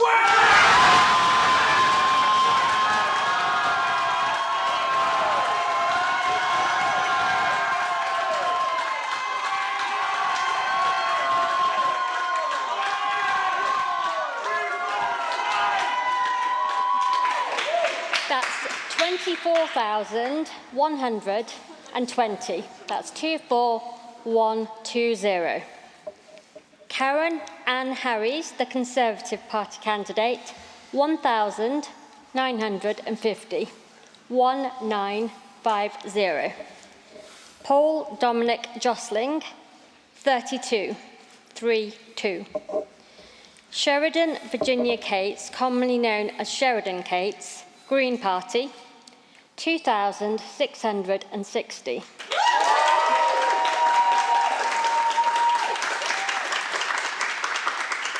That's 2660.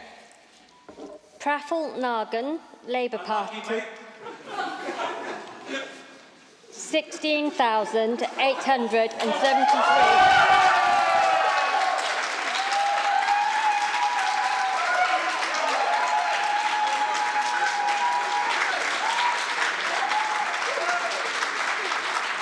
That's 16873. Martin John Nelson, Reform UK, 1,710. So that's 17110. Total number of ballot papers rejected is as follows. Want of an official mark. So, Jeremy 0. Corbyn hanging on to that seat there, but not as a Labour MP. He's been the MP there for over 40 years for Labour, but now he's standing as an independent. The Labour candidate coming in second, Peter Mandelson. I would have much preferred to see Praffel Nagan, the Labour candidate, be elected because he would have been an excellent MP for Islington North. Like many other people, I canvassed for him, I worked for him, and he really is first rate. My only consolation in this result is that Jeremy Corbyn is not a Labour MP and never will be. What went wrong here for Labour, though? What went wrong was very clear to anyone who knocked on any door. You kept on knocking on the door saying to people, can I ask you how you're going to vote? And they said, yes, we're going to be voting Labour. We've always been Labour, we're backing Labour. Therefore, we're going to be voting for Jeremy Corbyn. We've now got a declaration, indeed, at Clacton.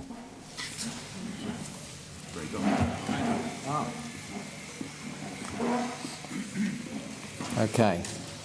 I am now going to declare the result of the Clacton constituency Member of Parliament. I, Ian Davidson, being the acting returning officer at the election for a Member of Parliament for the Clacton constituency on Thursday, the 4th of July, do hereby give notice that the number of votes recorded for each candidate at the said election is as follows. Bensilem Matthew, Liberal Democrats, 2016. Farage Nigel Paul, Reform UK, 21,235.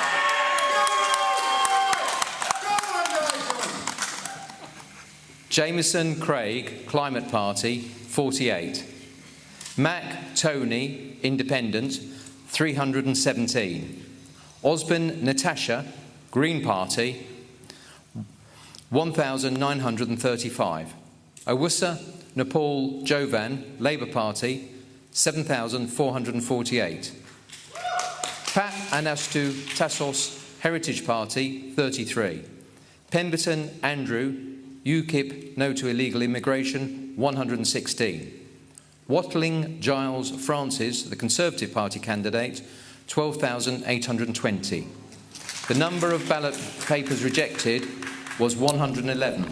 Well, in a matter of moments, two big headlines there for you tonight. Nigel Farage, at the 8th time of asking, becomes an MP representing Clacton in Essex as the leader of the Reform UK party, just moments after Jeremy Corbyn beat Keir Starmer's Labour in Islington. But Nigel Farage, whose party, Reform UK, of course, following in the footsteps of UKIP, then the Brexit Party, now Reform, and now in Parliament. And I have to say, fellow candidates, it's been a well-run, well-fought and remarkably clean election battle. I think we'd all agree on that, and thank you for your services. I promise that I will do my absolute best as a Member of Parliament. I had 20 years as an MEP, but it's not quite the same link or same responsibility with constituents. I will do my absolute best to put Clacton on the map. I'll do my best to bring more tourists. I'll do my best to try and bring some private investment. It's over 30 years ago that I fought my first parliamentary by-election, and I fought lots of them over the years, and I've had big successes in European elections and perhaps less so under first past the post, which is a very demanding, very, very demanding problem for smaller parties. I will say this, it's 4 weeks and 3 days since I decided to come out of retirement and throw my hat in the ring. I think what Reform UK has achieved in those just few short weeks is truly extraordinary. Given that we had no money, no branch structure, virtually nothing across the country, we are going to come second in hundreds of constituencies. How many seats we're going to win, I don't know. But to have done this in such a short space of time says something very fundamental is happening. It's not just disappointment with the Conservative Party. There is a massive gap on the centre-right of British politics, and my job is to fill it. And that's exactly what I'm going to do. But it's not just what we do in Parliament as a national party that matters, it's what we do out round the country. Getting 5,000 people in that room in Birmingham last week, the energy, the optimism, the enthusiasm, the belief that Westminster is just completely out of touch with ordinary people says to me that my plan is to build a mass national movement over the course of the next few years and hopefully be big enough to challenge the general election properly in 2029. What is interesting is there's no enthusiasm for Labour, there's no enthusiasm for Starmer whatsoever. In fact, about half of the vote is simply an anti-Conservative vote. This Labour government will be in trouble very, very quickly. We will now be targeting Labour votes. We're coming for Labour, be in no doubt about that. I want to thank the team that have helped me do this over the last few weeks, my fellow candidates for behaving as impeccably as they have. Believe me, folks, this is just the first step of something that is going to stun all of you. Thank you very much. The first steps of something that's going to stun all of you. Nigel Farage with a thumping win there in Clacton. He's been trying for a long time to become an MP. He's finally done it. He plans to build a mass national movement. He's been saying that for a while, but he's made it clear that he's targeting Labour. He's coming after Labour. And it is an achievement for him. But at the same time, the story of the night is Labour and the suggestion that they will have a 170-seat majority. But Nigel Farage making it clear that he's got Labour in his sights. And just on your screen there, you can see bottom right-hand corner, there is Kemi Badenoch, who's been the business secretary in Saffron Walden. It looks like she is accepting her result there. And at the top is Hazelmere. That's the back of Jeremy Hunt's head. He's battling to hang on. But Kemi Badenoch, who we understand has aspirations to lead the Conservative Party after this election, is accepting her victory in her speech there. But Nigel Farage jubilant. Jeremy Corbyn also jubilant. Interesting, two of these well-known politicians, both household names who've been around for decades, both will be in the House of Commons. One of them a thorn in the side of Keir Starmer, one of them a thorn in the side, most definitely, of the Conservative opposition. Chris, just a brief thought from you on these two big headlines. It might be the middle of the night, but in this sort of night of 1,000 stories, we've just had two really big ones, haven't we, in the context of the last couple of minutes. Two huge characters, as you were saying, in Nigel Farage. After all of those attempts to get to Westminster that ended in failure, he'll now be there. And however many other Reform MPs there are, my goodness, we'll hear plenty from him. I suspect the kind of pulpit of the House of Commons will be one that will work well for him in terms of never knowingly walks past the microphone, even outside the House of Well, Commons. indeed. So having that stage, if you like, of the House of Commons, I think will be very significant. And then, yes, Jeremy Corbyn, the man who led Labour into the last general election, managing to defeat them and defeat them comfortably. Chris, we're just going to cut in there because we've got Jeremy Corbyn's speech, him, of course, an independent, and Victor in North London. Was a positive one. Our campaign did not get into the gutter of politics, as is too often happening in this country. Ours is a positive campaign trying to bring hope to people who are in housing stress, who are homeless, who are going through mental health difficulties, who are worried about their future. And the political system has to produce answers to those concerns and those worries. Demonising refugees, demonising people from other countries won't solve those problems. The only way we solve the problems of our community is by uniting our communities. And our campaign was utterly determined to bring that degree of unity to it. And so this result is, to me, a resounding message from the people of Islington North that they want something different, they want something better, and in the new government that's coming in, they're looking for an end to things like the two-child benefit policy cap. They're looking for regulation of the private rented sector. And if I may say so, they're also looking for a government that on the world stage will search for peace, not war, and not allow the terrible conditions to go on that are happening in Gaza at the present time. So this was a grassroots campaign that isn't going to disappear, isn't going to go away. It's brought together people from all walks of life, from all ethnic communities, from all languages and all ages, in a determination to get something better in our society. My job in Parliament will be, as it's always been, to deal with the individual problems that many of our people face, but to speak up where necessary in criticism in order to bring about the social changes that this country needs and my constituency needs. And I'm humbled and proud and very grateful to the people of Islington North, who I've represented for so long and have taught me so much. I owe my life and my learning and my abilities entirely to the people of Islington North. This victory is a dedication to them, and steadfastness in the face of opposition, steadfastness in the face of abuse. We have shown what kinder, gentler, more sensible, more inclusive politics can bring about. I couldn't be more proud of my constituency than I am tonight. I'm proud of our team that brought this result.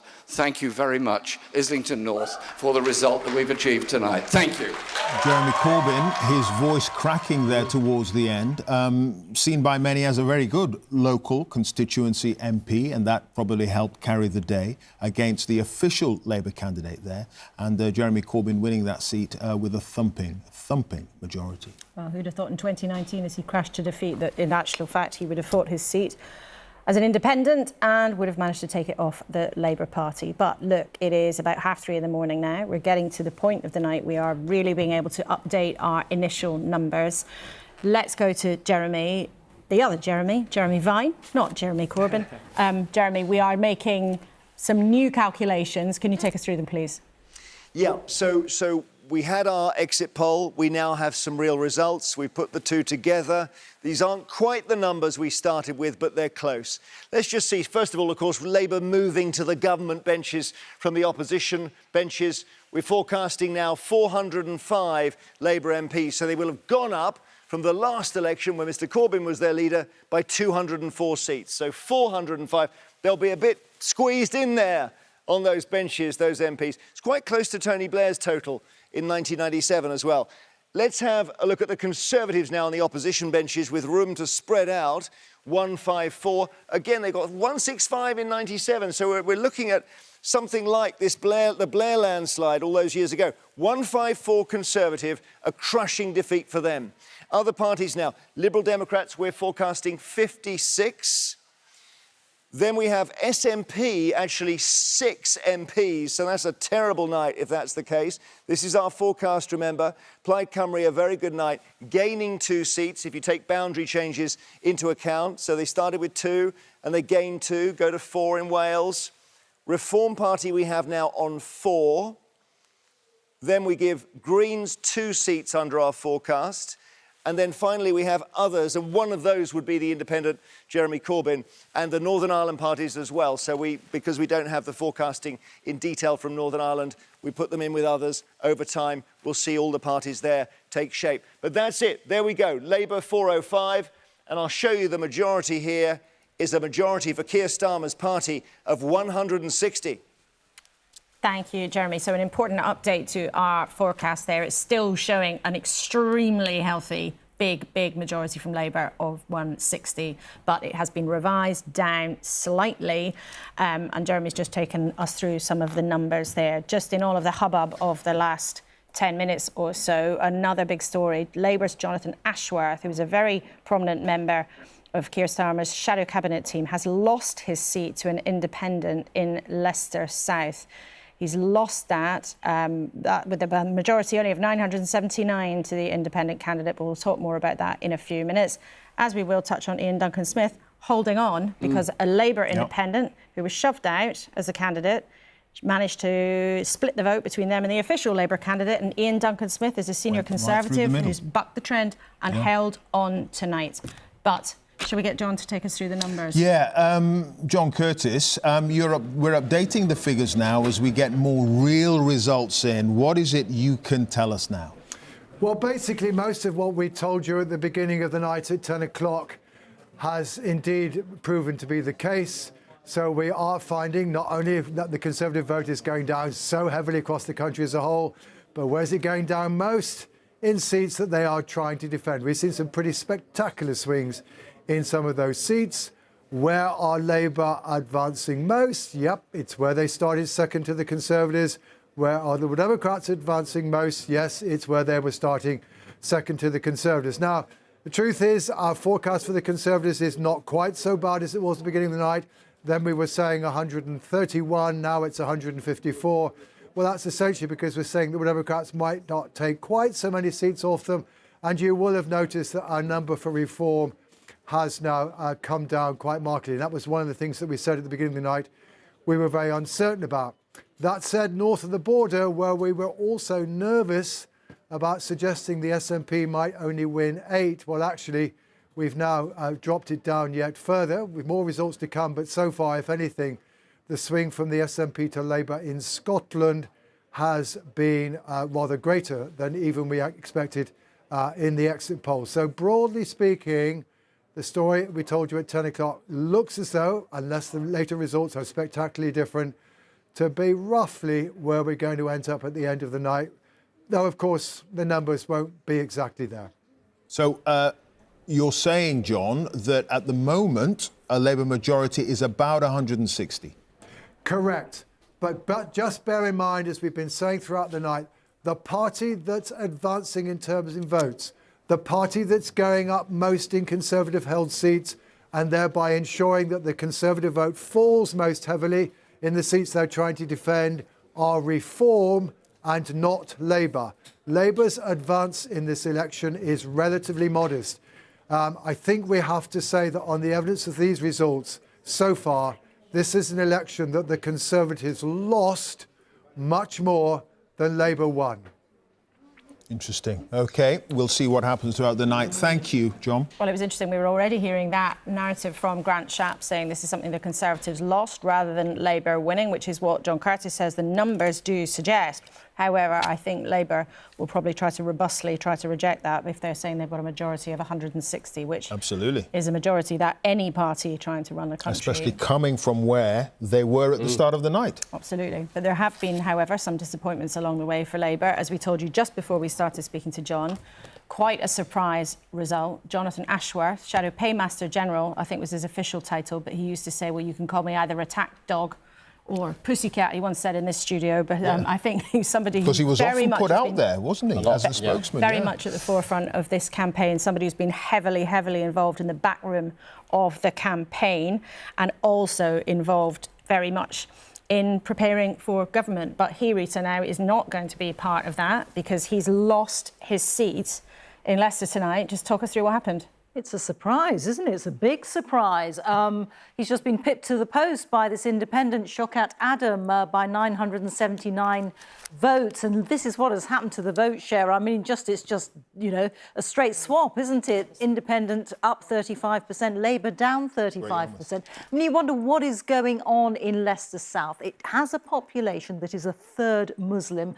Is this evidence of the party's stance on Gaza acting against them, an enormous swing from Labour to an independent? So that is Leicester South. Jonathan Ashworth now out of Parliament, out of the Commons. I want to bring you also Leicester East. Now, this is not something we're seeing very often tonight, is it? In fact, as far as I know, I think this is the Conservatives' only gain of the night, their gain from Labour in Leicester East. Now, this is a seat that has been Labour since 1983, so for over 40 years. Shivani Raja for the Conservatives is the new Leicester East MP.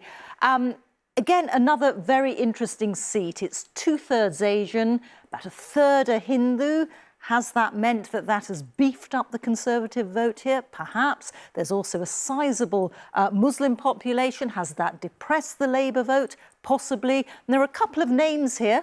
Might as well just show you under Leicester East who will be familiar to you. Keith Vaz, Claudia Webb, both former Labour MPs here, both standing as independents. Anyway, that is a Conservative gain from Labour. I mentioned the Muslim vote, if we can characterise it like that. I just want to show you this, which is a chart showing what is happening to the Labour vote in areas which have a high Muslim population. By high, we mean over 20% Muslim.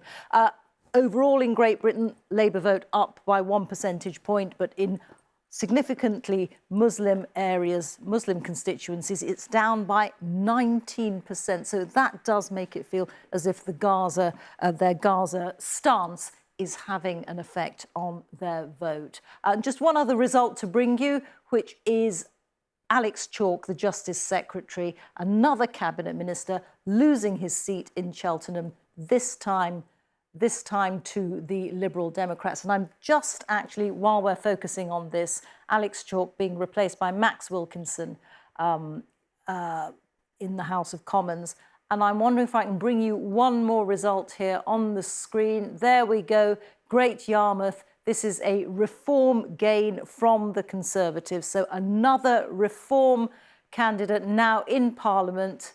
Rupert Lowe is now the MP for Great Yarmouth with a majority of a little bit under 1,500. And the vote share for the Conservatives, you can see plummeting there, down by 41%. We're seeing these huge swings away from the Conservatives.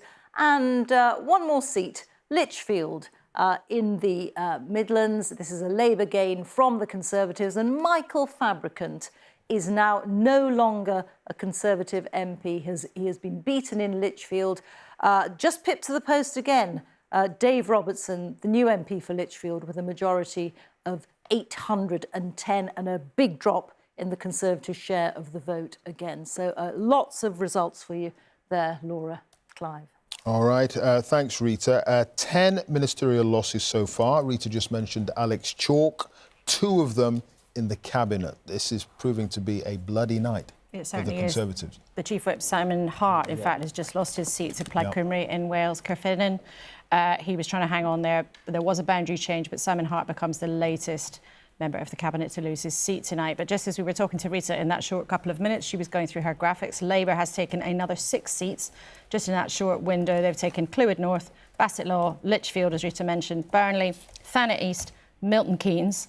And so far tonight, they've taken another 10 seats in Scotland, which they will be delighted about. One of those victors is Douglas Alexander, who's heading back to Westminster.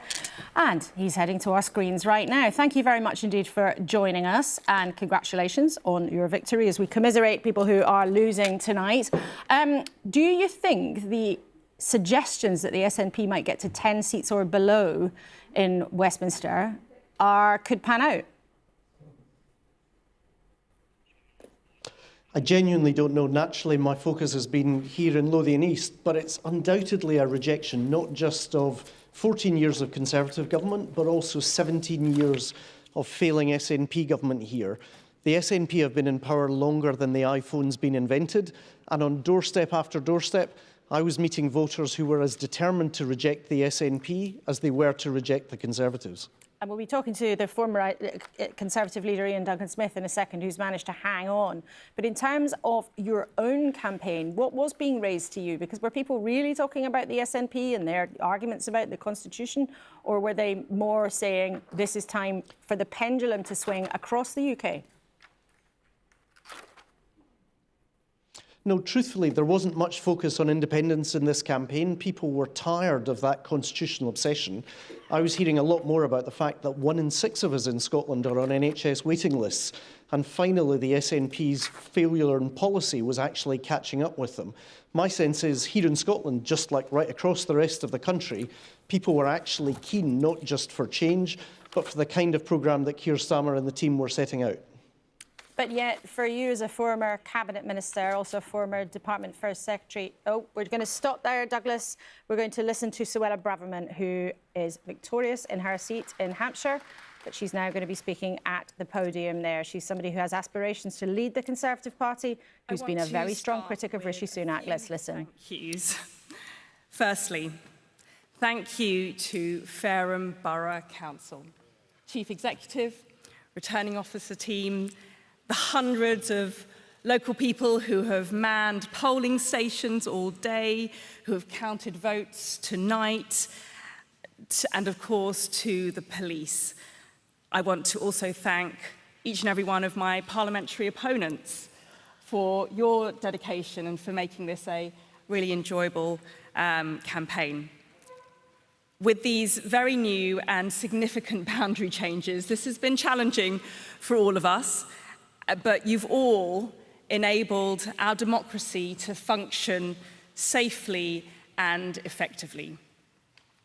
Secondly, I want to thank my wonderful team of Fareham and Waterlooville Conservatives. Agent Tom Davis, Councillor Tina Ellis, Donna Jones, Tom Fife, Will, Freya, Neil, Gwen, Patricia. There are too many to name right now this evening, but I am profoundly blessed to be part of your team. You have thrown everything at this campaign, in rain, in sun, in wind. We didn't get any snow, but there was a variable British climate that we had to deal with. The leaflets, the canvassing, the support.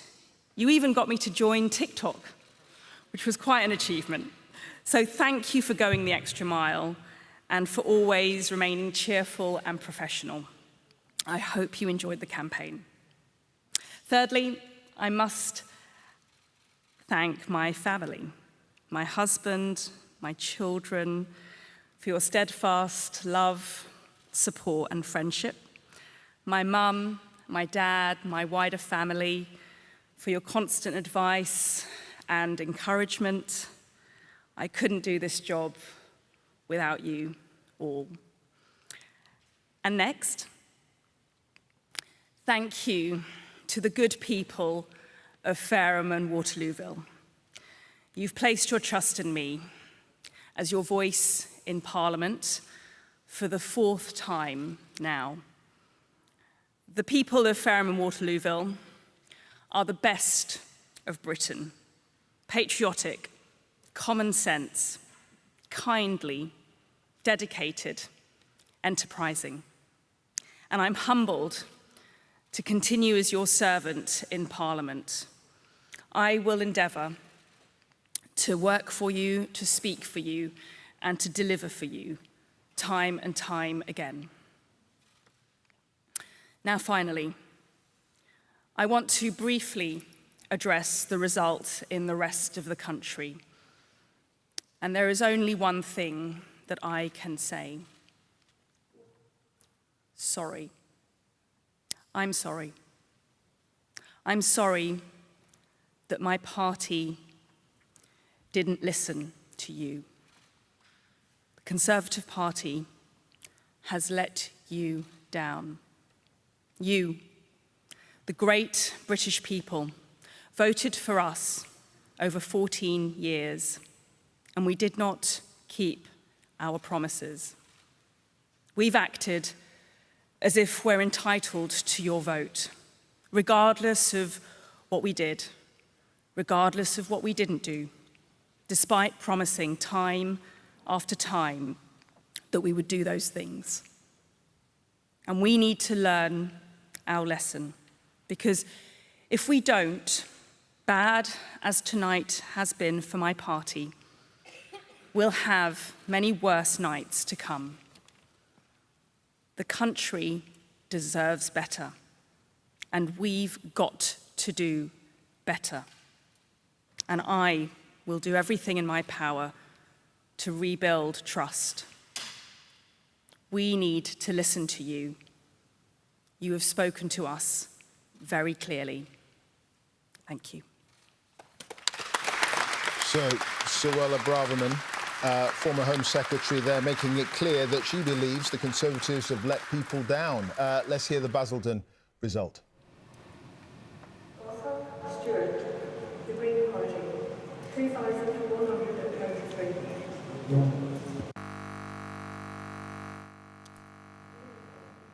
OK, dreadful sound there, Basildon. It's only up the road. I should just say that the Green Party have taken Bristol Central. They took the council in the local elections. They've taken Bristol Central, and we're now going to go to Ian Duncan-Smith. I think we're just lining him up. But while he's being lined up, Thangam Debonair, the Shadow Culture Secretary for Labour, loses her seat there. So let's now go to Ian Duncan-Smith. Chingford, hello to you. Thanks for being with us, and sorry to keep you waiting. You were successful, no question about that, but you needed the help of an independent candidate splitting the vote in order to get through. No, I don't think I needed anybody. As far as I was concerned, I fought a very good campaign, and we did enough to win. Had we been fighting one single Labour candidate, as I have done 3 times on the trot now in a marginal seat, which everybody said I would not hold. And by the way, your own exit poll said they had 99% likelihood of victory. Well, they didn't win. So all I would say to you is the election is the one in front of you. I fight that, and I make a habit of winning them. OK. What about the overall performance of the Conservative Party tonight? How do you address that? Well, it's dreadful. There's no way of dressing that up at all. At 25%, I got 40% of the electorate, which is both more than Labour getting, and the Tories are at 25%, which is terrible. The fact that we are taking a battering, we're going to have to get together again and figure out what it is that we've done wrong. And we're going to have to earn the right to actually comment on what the Labour government will do. And I'm sure a Labour government with this large majority will very quickly start to begin to show elements of arrogance and of determination to have their way. And these are moments when you need opposition to be able to point that out and to be on the side of the public and those who they damage. So at the moment, it's all about the Labour Party. But there will be a moment, there will be a time when people will want to know what the critique of that government is and who's going to stand up to it, rather than it becoming a kind of a very powerful unit that just doesn't have any criticism. We just heard Suella Braverman's critique of what went wrong. She apologised, she said sorry, our party didn't listen to voters, made promises that they didn't keep. Where do you think it went wrong for the Conservatives? Well, I think one of the major things that we got wrong is we took constituents for granted. I've done nothing but relentlessly campaign and act on behalf of people in my constituency, and I think that's what got them out, because at the end of the day, they want to know that they can trust their MP. And I think the problem when you get too bogged down over a long period of time in government in Westminster is, if you're not careful, government becomes the sole purpose of your life, and it shouldn't be. At the end of the day, the constituency is a vital issue, and you need to learn from that exactly what the problems are. And from there, you take those up to central government, not the other way round. And my worry is, in too many seats that we have been defending, we have rather lost touch with the public that we are meant to be defending on everyday issues. And here we have real issues, because I've got a Labour council, I've got a Labour mayor, and now looks like a Labour government. So they need somebody to fight for them, and that's the point. First of all, be a good constituency MP. Second, be a good Westminster MP, not the other way round. OK. Ian Duncan-Smith, thank you. Ian Duncan-Smith, the man who knows a few things about being the leader of the opposition. We can see pictures of Sunak arriving at his count. There he is, the Prime Minister, just about to go through a door. That's the first glimpse, though, we've had of Rishi Sunak, who, as things stand, is leading his party to a historic defeat, having, in 2019, won a very, very healthy majority indeed of 80 under Rishi Sunak's leadership. In the last 20 months that he's been in office, he has completely found it impossible to turn things round after the significant drops under Liz Truss and drops under Boris Johnson's leadership. Rishi Sunak has not been able to turn that round, and after nearly 2 years in office and his decision to call an election this summer rather than wait for the autumn, he has found that it may turn out to be one of the worst political mistakes of all time. We're just staying on those pictures because that is Rishi Sunak's count. We may well see a glimpse of him coming into the hall for the count any moment now. Just as we stay on those pictures, because we don't want to cut away, Chris, for Rishi Sunak's team, do you think the assumption, acceptance, decision perhaps already is that he'll have no choice but to resign? There's been a live conversation going on, not just about that particular question, but then the time frame that is attached to it. So, does he announce his resignation and sort of disappear rather rapidly, which on a human level might be tempting after a big defeat, or does he say that he will, but then set a time frame on it some distance down the track, maybe a couple of months, to give the party a chance to reflect prior to a leadership race? That was the model adopted by Michael Howard after 2005, which led to the election of David Cameron as Conservative leader. Is he tempted by that same approach? I asked him this very question just the other day, and there was just the mildest hint in his answer that that might be the case, but we shall see. OK, well, if we have a glimpse of him, we'll get you those pictures as soon as possible. But while we wait, one of the problems that he's been up against is the appeal to many people of the Reform Party. Nigel Farage is on his way to Westminster. Let's see what's happened in Boston and Sayers Skegness on the East Coast, where his colleague Richard Tice was standing.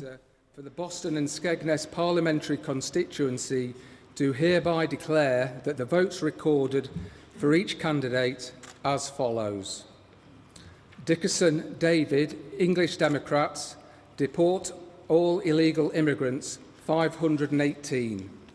Forbert Alexandra, Labour Party, 7,629. Gilbert Michael William, Blue Revolution for People, Not Parties, 397. Lloyd Richard Gordon, Liberal Democrats, 1,375. Moore Christopher Michael, the Green Party, 1,506. Tice Richard, Reform UK, 15,520. Warman Matthew Robert, the Conservative Party candidate, 13,510. The number of ballot papers rejected was as follows. Unmarked or void for uncertainty. Okay, so Richard Tice, 121. Chairman of Reform UK, takes that seat. Boston in Lincolnshire, heavy Leave voting area. In fact, the most Leave voting area in terms of votes during the referendum. A thumping majority there, 15,520. The fourth Reform MP returned this evening. And we're going to hear. Thank you very much. This is without question the proudest day of my life. And I want to pay tribute to all of these constituents of Boston and Skegness that I'm now delighted to serve and represent. And I will do this to the very best of my ability. I want to thank the returning officer, all his brilliant staff, everybody for ensuring this democratic process happened successfully, safely, and also to thank the police. This really is quite extraordinary. What we've achieved from just 3 years ago as Reform UK. No one had heard of us. We were 0% in the polls. We had no money in the bank account. And I was sneered at and mocked by so many. Just 3 years later, across the whole of England, Scotland and Wales, millions and millions and millions of people have today voted for Reform UK. We're winning seats, we're coming second all over the country. It is truly remarkable. And I want to pay tribute to the brilliant team at Reform UK nationally who stuck with me through all that hard work and those challenges. But also here on this campaign, I want to pay a massive, massive tribute to my team, led by the brilliant Ryan, Natalie, and so many others. They know who they are. A massive thanks to all of them. I must also, of course, thank my wonderful partner, Isabel, for her support, encouragement. OK, we're going to pull away from Richard Tice in Boston. We're going to go to Portsmouth. Penny Mordaunt's seat there. Portsmouth North. She's smiling. What does that suggest? A tight seat there. And the Leader of the Commons hoping to hang on to her seat. We should be getting the results any second now. All the candidates are on the stage there. We're waiting for the returning officer to decide. I mean, we've had so many ministers, 10 so far. It's gone up to 15. Go. It's 15. 15 ministers. It's now 15. So a real bloodbath for the Conservatives tonight. The BBC forecast officially is that we're on course for a Labour landslide with a majority of something like 160 seats as we wait for Penny Mordaunt's count there to be declared.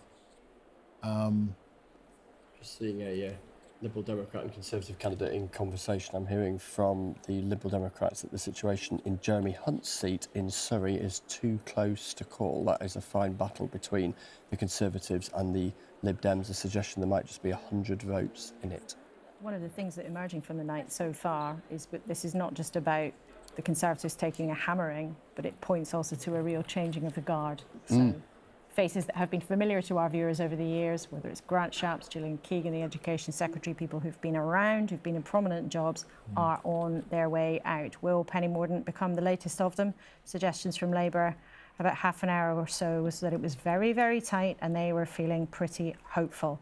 So is that a brave face or a guarded smile? We should know just in the next couple of minutes as we wait for the declaration there at Portsmouth North. And Portsmouth North is the type of seat that goes with the winning party.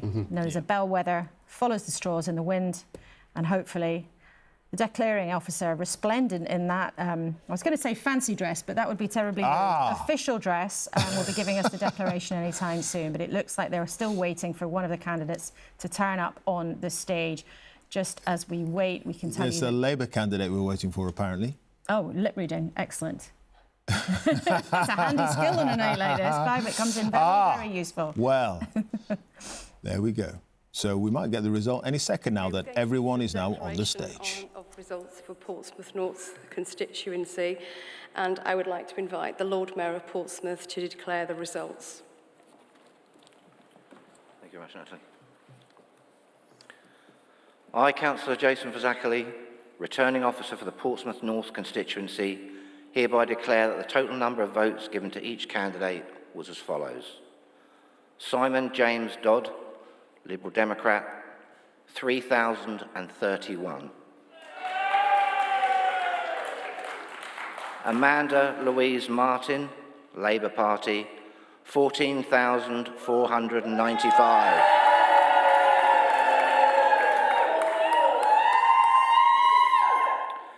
Penelope Mary Mordaunt, commonly known as Penny Mordaunt, the Conservative Party candidate, 13,715.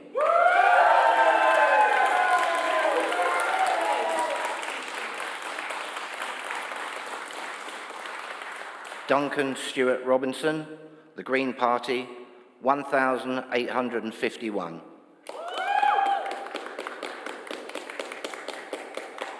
Melvin Stewart Todd, Reform UK, 8,501.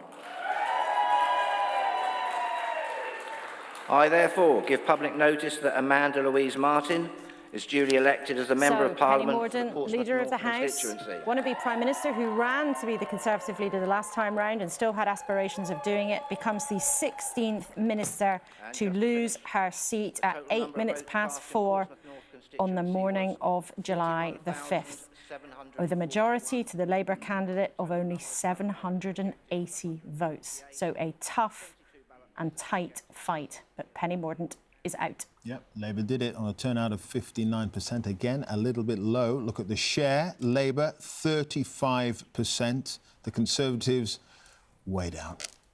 Minus 28. And look at Reform, up 20. And the swing from the Conservatives to Labour, a whopping 18%. Peter Mandelson, Penny Mordaunt losing her seat there. That is indicative of what we've been seeing throughout the evening so far, reflected in the exit poll, and now coming to pass. Well, it is a bloodbath, and it's a bloodbath brought about by the failure of the Conservative government in so many policy areas, and the anger felt by the electors, voters about that, but also as a result of the intervention of Reform UK. So there has been a sort of pincer action, policy failure, intervention by Reform, and a very, very strong Labour Party, transformed, changed by Keir Starmer, who have come through. I just say this about Penny Mordaunt.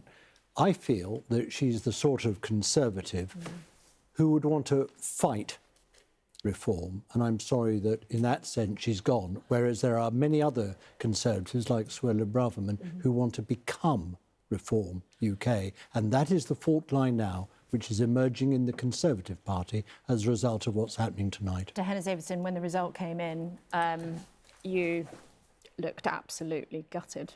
Yeah, it's safe to say that was not a weak response from me at hearing that Penny Mordaunt has lost her seat. I mean, I think she really does exemplify the best of the Conservative Party. And I'm devastated. I'm devastated for her, but devastated more so that a lot of Reform voters say that they're incredibly patriotic. They want someone who is a Brexiteer. Penny Mordaunt exemplified that. She exemplified the kind of leadership that I think the constituency needs. And it's such a shame that it was such a narrow margin. But incredibly brave of her to put on such a brave face on stage. And we'll listen to her in a few minutes when she gives her speech after the winning candidate from the Labour Party. But I wonder there, I mean, Peter Mandelson was sketching out what he was claiming is already a dividing line. We can see, we heard it from Robert Buckland on stage, urging his party not to go in one direction. We heard then Suella Braverman, and we know that she comes from the right-wing tradition of the Conservative Party. She said that Nigel Farage should be part of the Conservative Party. I mean, where do you want to see your party go next? Well, there's a reason that I tweeted out that I fundamentally agreed with what Robert Buckland said earlier on this evening. I never thought that I'd be sitting on a panel on election night saying I agree with Peter Mandelson, but he said earlier that absolutely that the Conservative Party will only win from the centre ground. I'm going to stop you there because we're going to listen to Penny Mordaunt. We'll come back to you in a second. Let me cheer you up. Democracy is never wrong.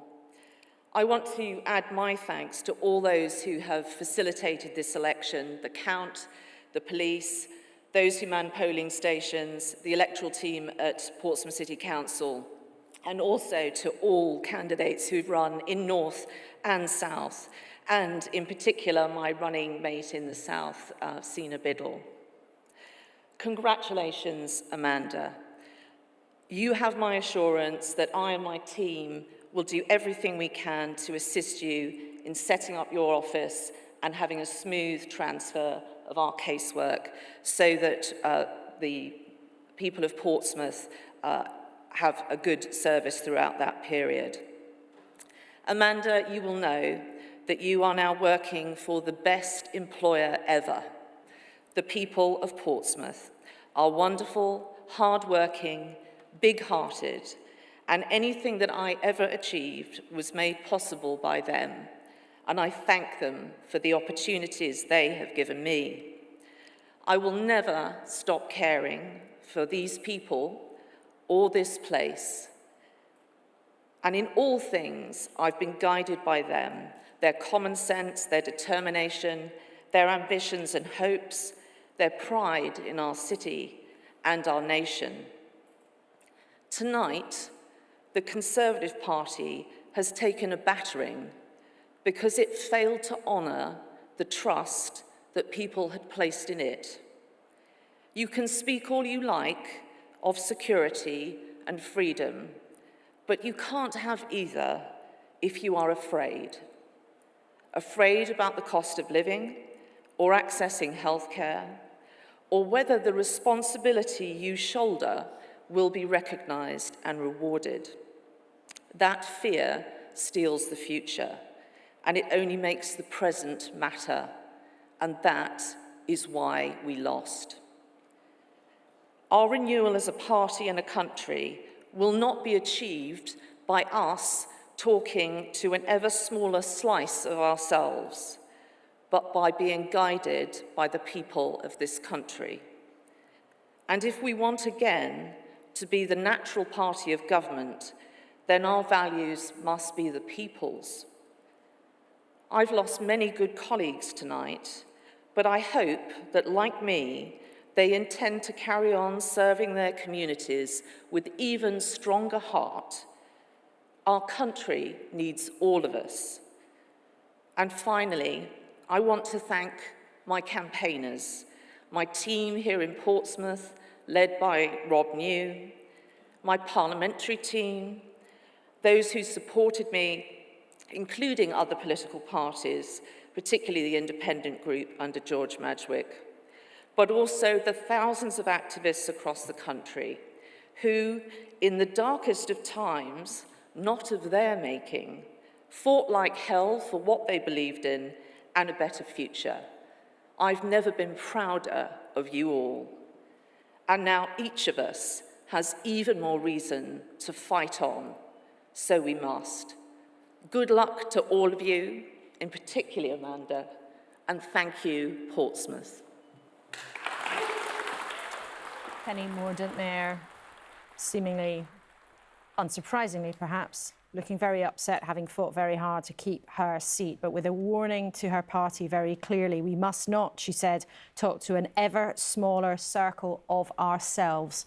We must have the British people in mind. So clear frustration, one of the many Conservatives to have lost out, and lost out big. One of those big names, Therese Coffey, Simon Clarke, Johnny Mercer, other former ministers who have gone in the last few minutes, all three of them important results in their own. But Richard Holden, the party chair, and this may seem ironic to some Conservatives watching tonight, has managed to hold on in Essex and Basildon and Billericay by 20 votes. Incredible. Some of the faces on the opposition benches when Parliament resumes in a couple of weeks after the King's speech, they're going to be unrecognisable. And some of the most familiar faces that we've been seeing, certainly over the last Parliament, are gone. What a, as Peter Mandelson was suggesting a little bit earlier, what a bloodbath it's been for the Conservatives tonight, and what a success it has been, it seems, for Labour. Thank you very much indeed for being with us. Can I just say before I go, I'm very, very sorry that Jonathan Ashworth has lost in Leicester and that Thangam Debonair has lost in Bristol. They are two outstanding members of the Shadow Cabinet. they're not going to be lost to British politics. OK, well, Peter, thank you very much indeed for being with us. Let's refresh you on where the numbers have got to, because at this time of the night, things do come through very quickly. So on our Tower tally, the numbers have gone up quite significantly since we showed you last. Labour has gained an extra 108 seats. They've hit 234.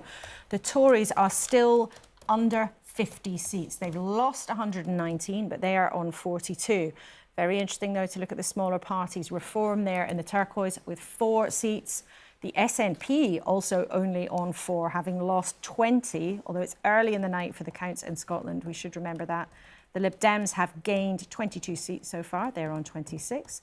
Plaid Cymru have gained 2. Oh, and look, see, it happens in real time. Labour gaining 2 seats right in front of your eyes. Before your very eyes. The Tories getting another one and another one. Well, we could just stay on that, but we've got plenty to do and to go around the country and hear from people on the ground. We do, and we didn't actually see on that rather moving graphic the Green tally, and they were successful.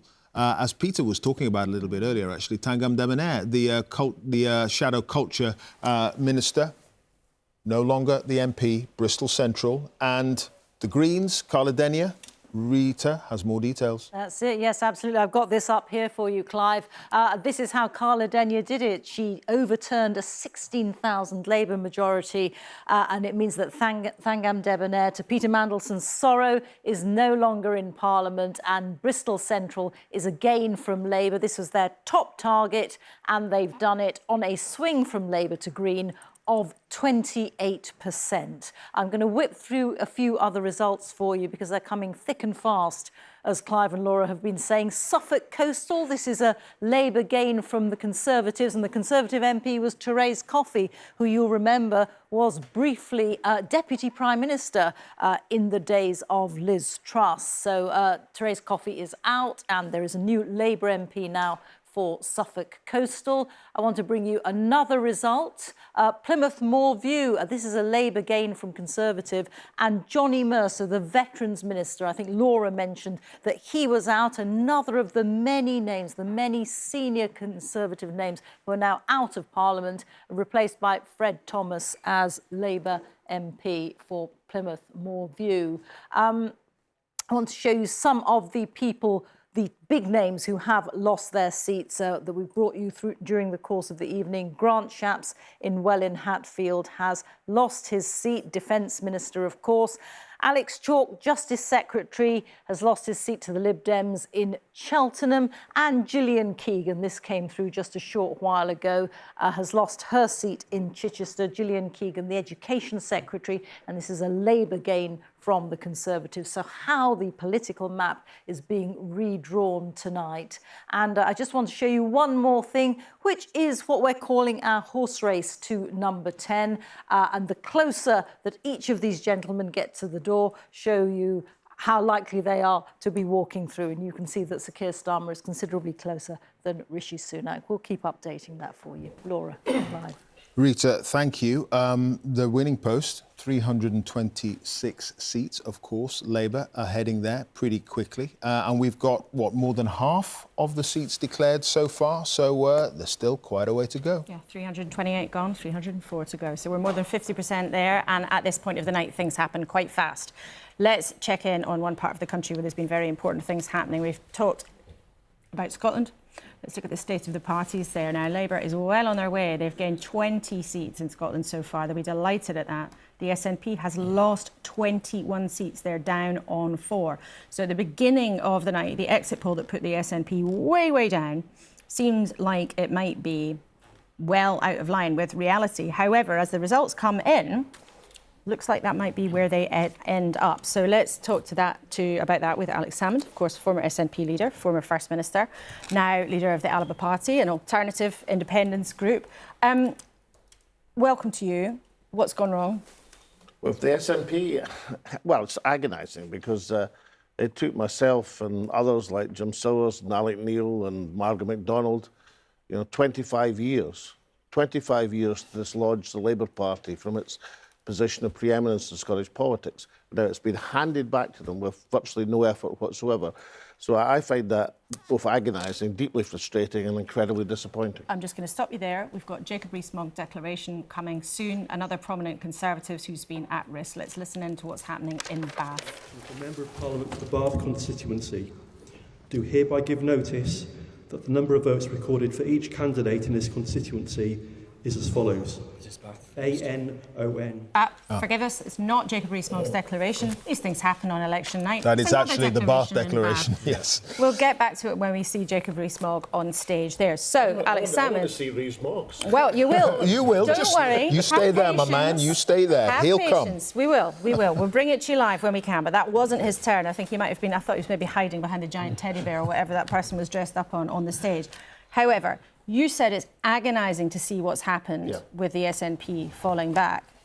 Haven't you actually been part of the problem? Because since you were out of the fold, you've been making as much trouble for them as you possibly can. No, we're trying to present an alternative strategy. To win elections, the SNP has to do two things. One, it has to demonstrate competence in government, which we did for a long time. And secondly, it has to have a strategy for getting to independence. Now, the problem with the current SNP, it has neither. And if it has neither, then you get absolutely gubbed, would be the colloquial expression in Scotland, as they have been tonight by the Labour Party.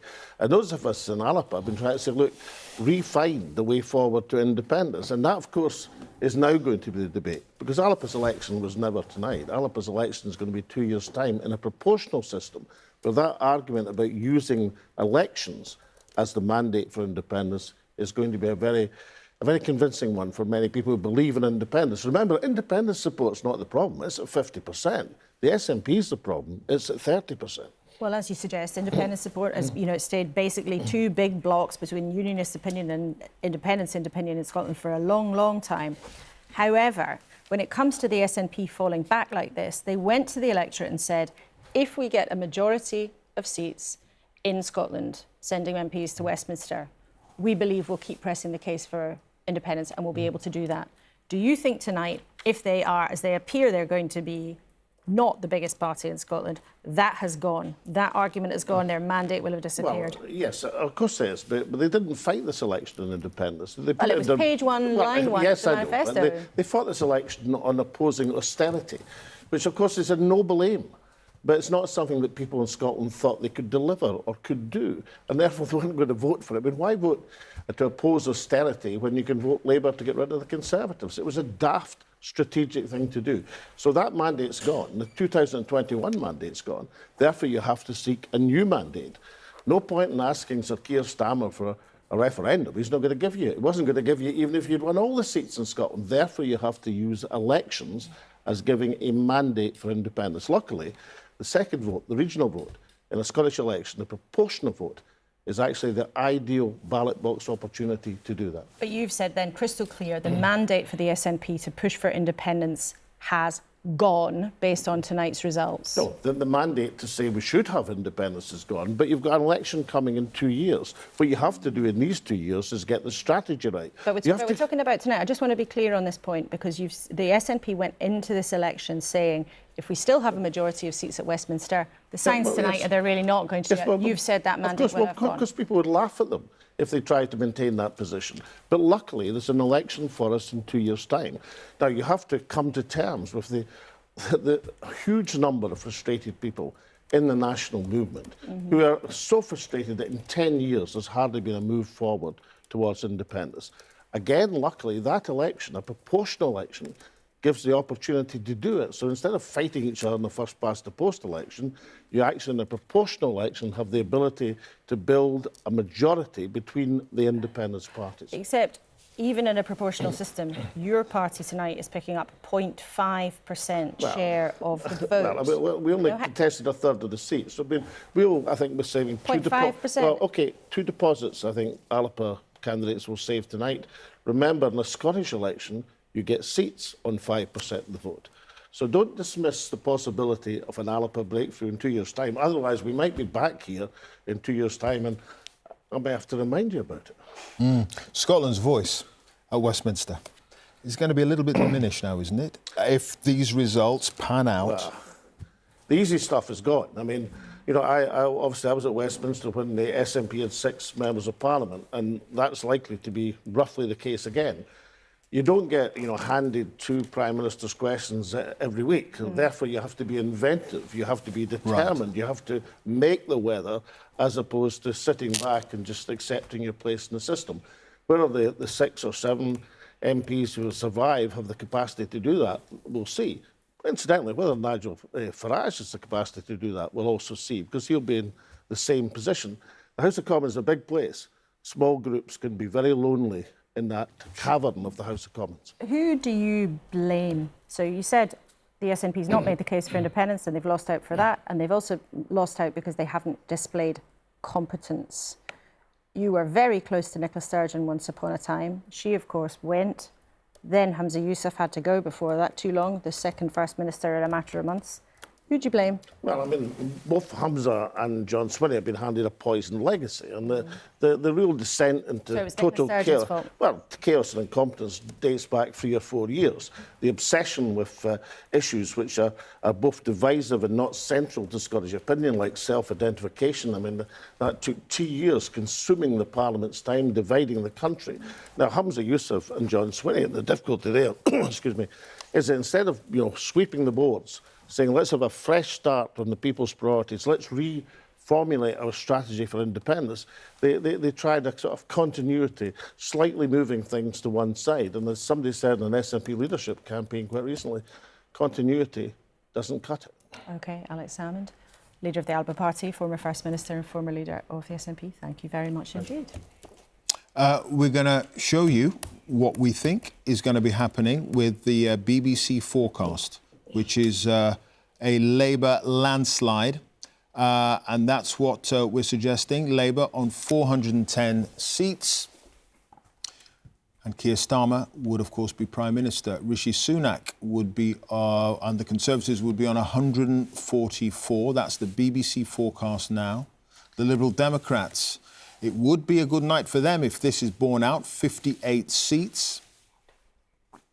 And the SNP, just talking to Alex Salmond there, 8 seats at the moment. And what time is it? It is just before 4:30 and the sun is beginning to rise. There it is, just beginning to rise on what is going to be a new dawn for British politics and what is very, very likely to be a whopping Labour majority and a new Prime Minister in Sir Keir Starmer. What will this country look like in 2-3 years' time? I think it's time for swingometer. Jeremy. When in doubt, have the swingometer. All right. Well, so here we have the needle down the centre, and we said before if the proportions of the votes stay the same, the percentage swing would be 0, and all the blue seats would stay blue, and the red seats would stay red. These were the results last time, 2019. Now, the fascinating thing here is how Labour has built up, what, an extra 200 seats with a swing that's not much more than 10%. Have a look. So if they were to get a 12.7% swing in every single seat, they'd have a majority of 1. Based on the actual results, their swing is 10.5, and that gives them 96 seats, but they've got double that number. How have they done it? That's the question. We're in the beautiful position now where we've had enough results where we can put the exit poll to one side, and I will just populate the swingometer with actual results now. So remember, the needle now showing the actual swing from actual results, 10.5%. But you immediately see what Labour's done. It's reached beyond 10.5 to 12%, taking Colchester, to 13%, taking Buckingham and Telford, to 14%, taking Thurrock and Bassetlaw. It's got a swing of 15% in Nuneaton, classic bellwether constituency, Folkestone and Hythe. So it's gone beyond its average swing in the places where it needs to, and it doesn't even stop there. Let's roll it round a bit further. Let's have a look here. So 16, 17% gives them Gravesham. Gravesham 199 on Labour's target list. Harlow, South Derbyshire, 18%. Amber Valley on 19%. They even took Redditch and North Warwickshire on a 20% swing. And at this point, the swingometer broke. We didn't think we were going to have to go beyond 20%, but somewhere around the back, we've got Lichfield and Tamworth And let's think, Cannock Chase, somewhere, maybe it's even round the corner here, I don't know, 25% swing in Cannock Chase. So this is what they've done. Let's show you a couple of graphs here, which will make it clear. On this side, these are Labour seats here. So Labour seats where they've held their own seats, look at that. Their performance is actually relatively modest. They're down 6% on last time. Conservatives down, but they didn't have a chance. Have a look now at the seats they're taking, Conservative seats. Look at what's happened to the Conservative vote here. And this is the story here. Down 26% in Conservative-held seats, seats that were held by them going into this election. Labour up 4, Lib Dems up 1 on average, and Reform shooting up 17%.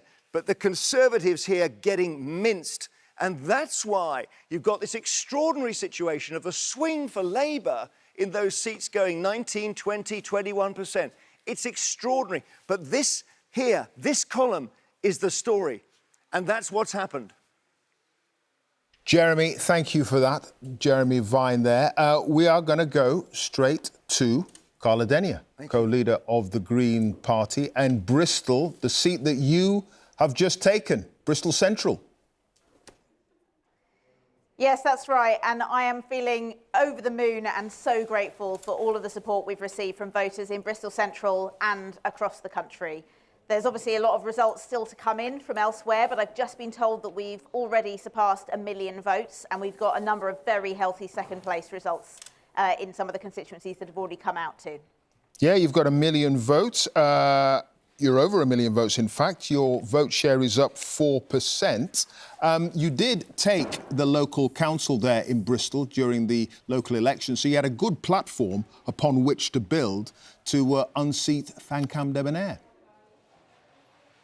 Yeah, that's right. We actually don't quite have overall control on Bristol City Council, but we are the largest party with 34 out of 70. And in the constituency, my constituency, I guess I can call it now, of Bristol Central, we got all 14 out of the 14 Green councillors elected this May. So it was a clear sign that the voters of Bristol Central wanted to see more Green politicians elected.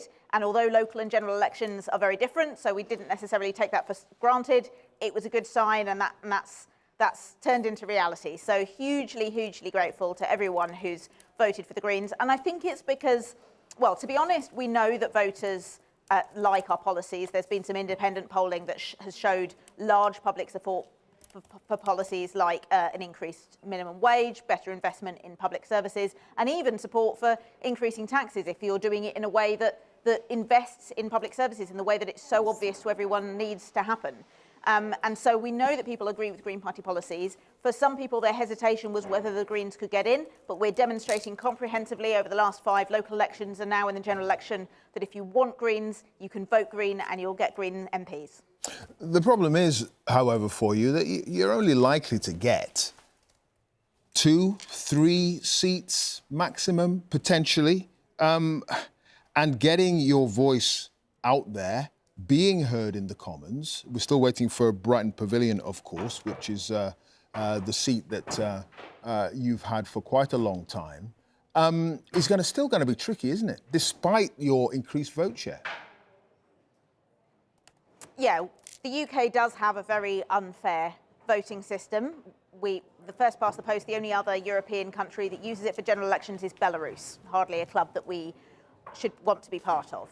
However, the Greens have been succeeding even under this unfair voting system in local elections, as I said, increasing our number of councillors nearly 5-fold over the last 5 local elections. And so we went into this election with an ambitious but realistic target to quadruple our number of MPs. Now, we stood parliamentary candidates right across the country, 574 across England and Wales, which is more than the Conservative Party even.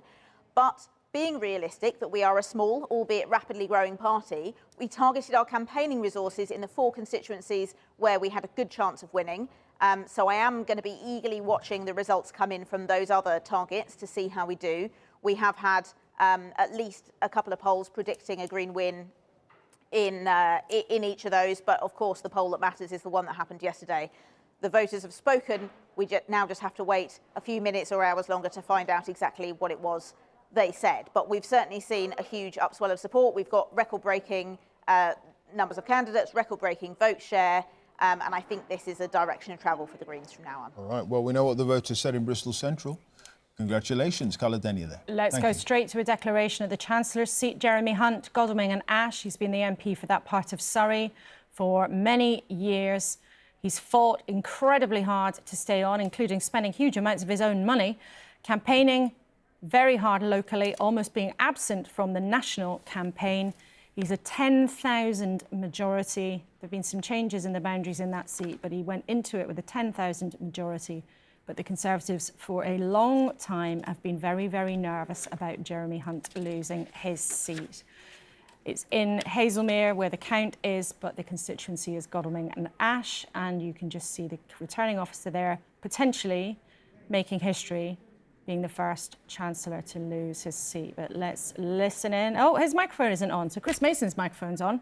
Chris, looking at all these big Tory names going tonight, you can see Jeremy Hunt looking pretty ashen-faced, and remind viewers that the candidates know the results by this point. They get told quietly in a corner before they go on stage, which is why we watch their body language so closely. They do, which is, why we find ourselves staring at a screen, trying to read the respective body language. And here it comes.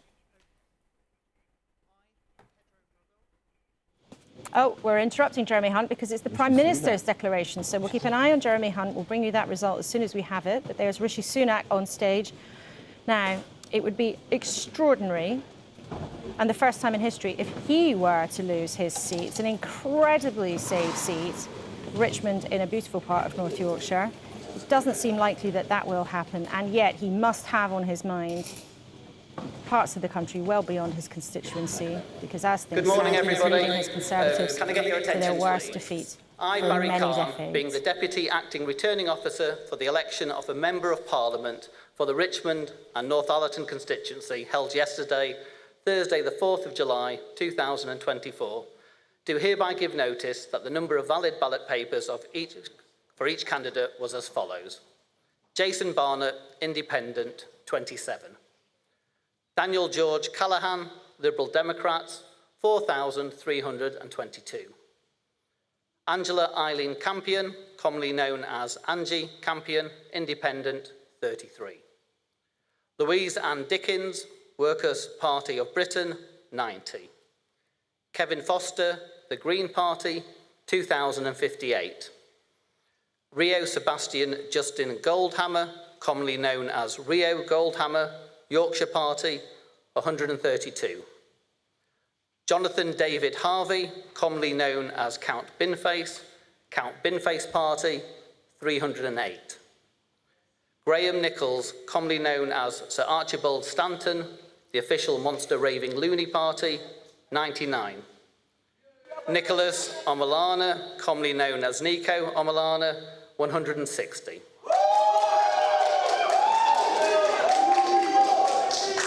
Brian Neil Richmond, Independent, 222. Rishi Sunak, Conservative Party, 23,059. Lee Martin Taylor, Reform UK, 7,142. Thomas James Wilson, commonly known as Tom Wilson, Labour Party, 10,874. I hereby declare that Rishi Sunak is duly elected. Congratulations, and we address So, the Prime Minister for now, Rishi Sunak, holds his seat in North Yorkshire. Quite clearly, what's happened at the same time is Jeremy Hunt, the Chancellor, has held his seat too in Surrey. But we're going to give you Rishi Sunak on the stage. The returning officer and all the team who've been working here at the count and at the polling stations today. You make our democracy possible. I'd also like to thank the police who have ensured that we can conduct this ballot here in North Yorkshire, but also across the country in safety. On this difficult night, I'd like to express my gratitude to the people of the Richmond and Northallerton constituency for your continued support. Since I moved here a decade ago, you have made me and my family feel so at home, and I look forward to continuing to serve as your Member of Parliament.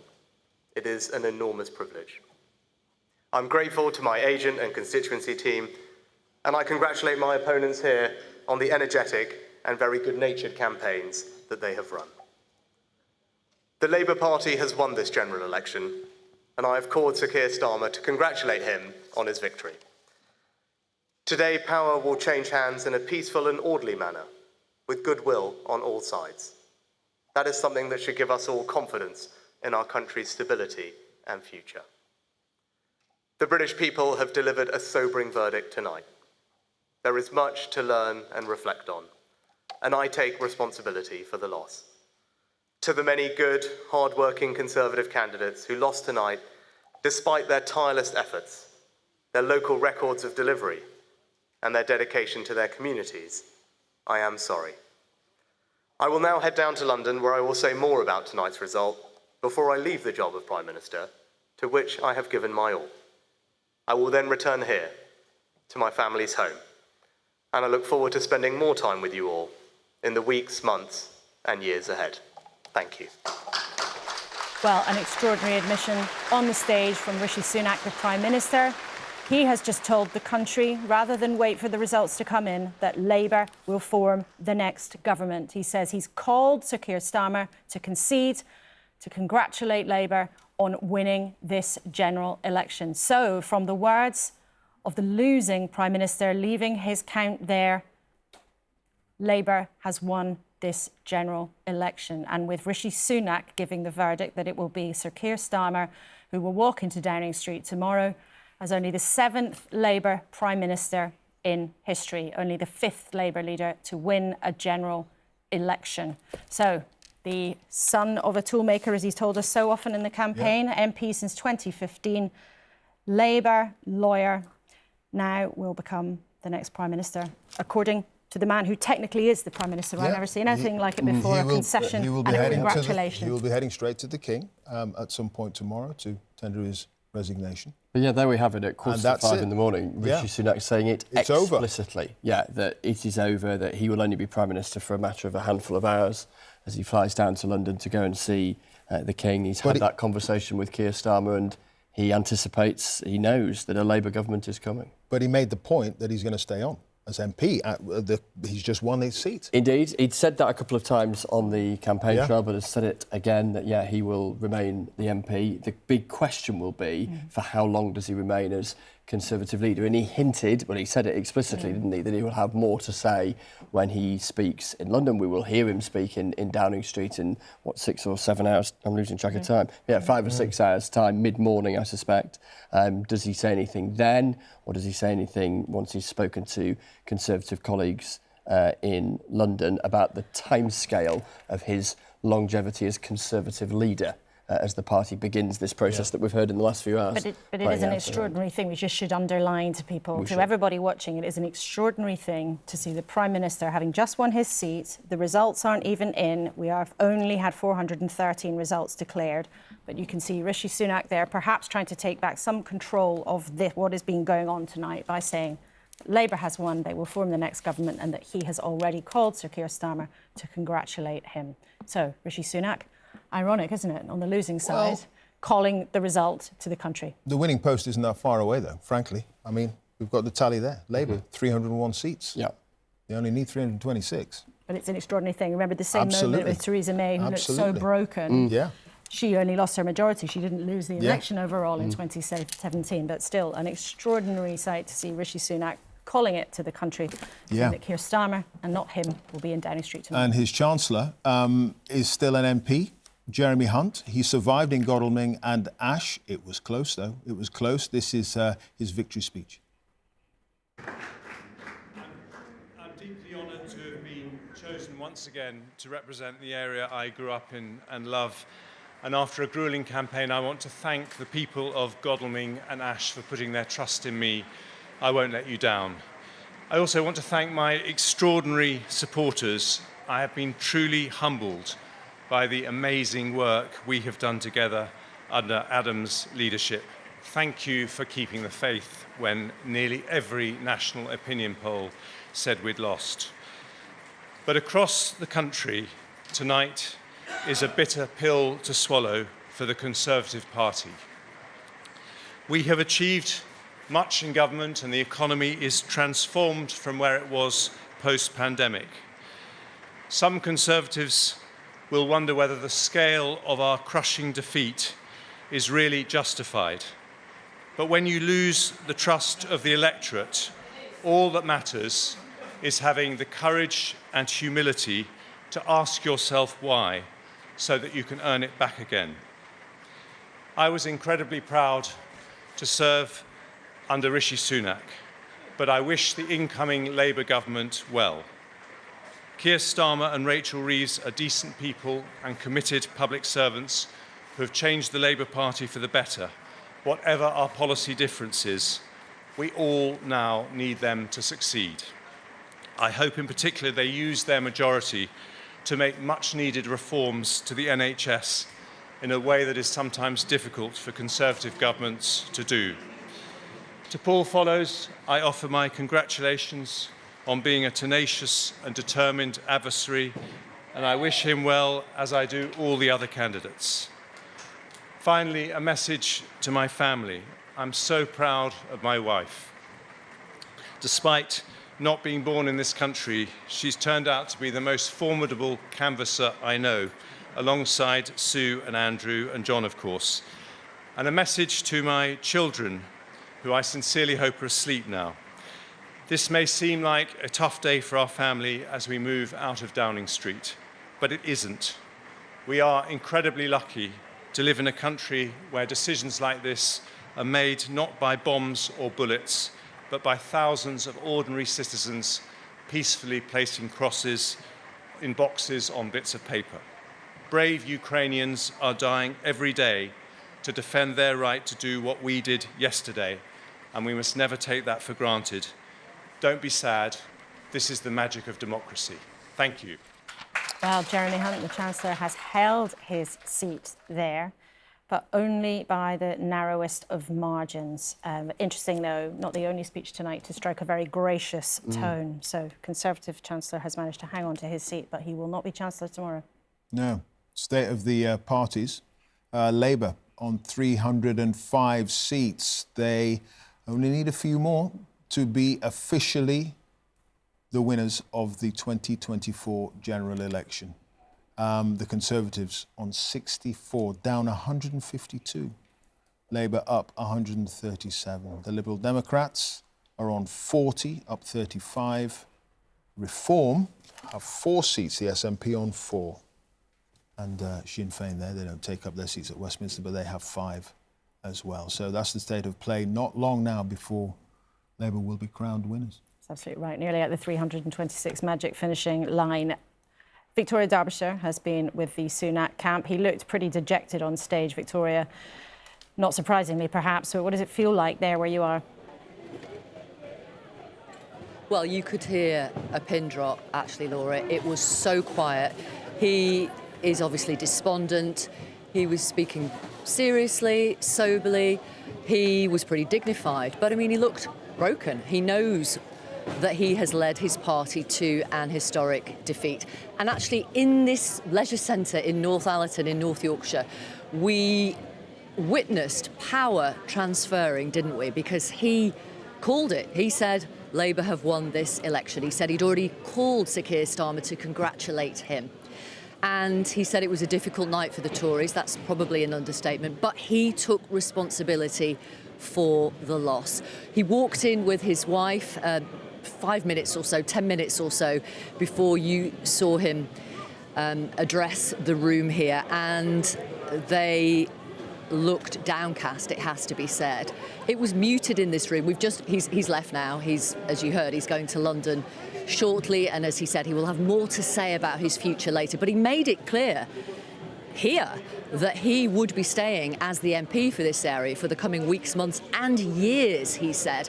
And we've spoken to a couple of the other candidates tonight who said, oh no, we think there'll be a by-election, you know, before the next 5-year parliament is out. Not so, said Rishi Sunak to his supporters and to his activists here tonight. So, a huge story.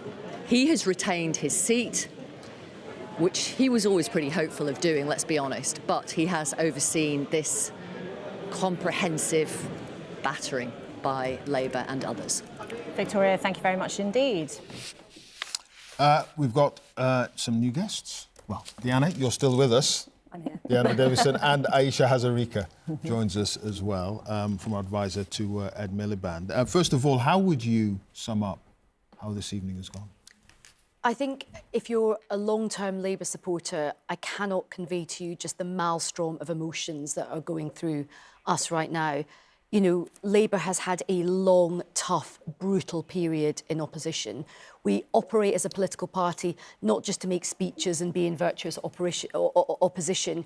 You're in politics to win power.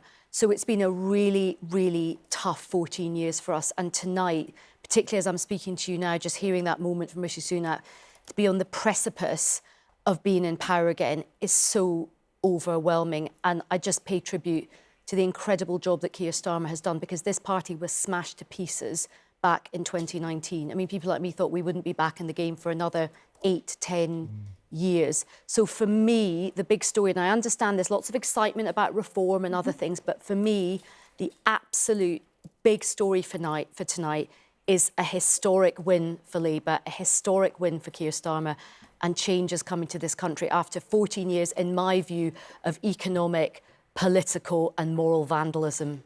Diana Davidson, for you as a Conservative, what did it feel like to see Rishi Sunak basically conceding there? I mean, for people watching at home, both of you, actually, your jaws dropped when he did that on the stage, but what went through your mind? I think it was a surprise because often there can be a tendency to kind of soldier on until things become clearer, but I think it's pretty clear. I mean, Labour only need a couple more seats, basically, to have crossed the threshold. So I think Rishi Sunak was right to concede at the point that he did. It felt more honest to do it that way than to wait.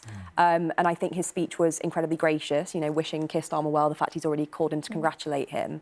And I agree with him. I mean, ultimately, we want a government that's going to serve the people well. Keir Starmer has won, and I sincerely hope that they're up to the task and really hope that they do well, until we can sweep back in next time around anyway. Well, see how long that takes. I mean, well, a big part of that, to be fair, is, and look, I know this myself, you know, having been part of the Labour Party for a long time, we've lost many elections.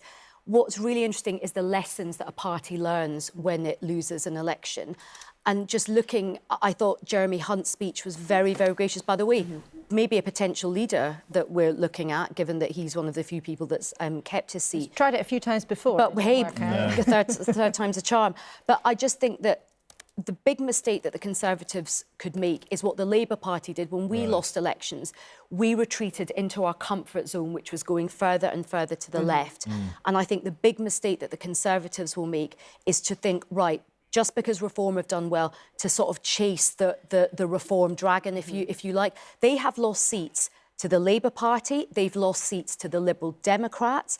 The Greens have taken votes from them. If they just focus everything on Reform, they will not be learning the lessons of what's happened to them. OK, we'll be back with you two in just a few minutes. We're going to talk to Stephen Flynn of the SNP, leader of the party at Westminster. Hello to you. Can you hear me? Stephen Flynn, hi there. Can you hear me? How are you? I'm fine. Yeah, more to the point, how are you? I can hear you now, yeah. Oh, jolly good, jolly good. More to the point, how are you? Because it's not looking good for the SNP.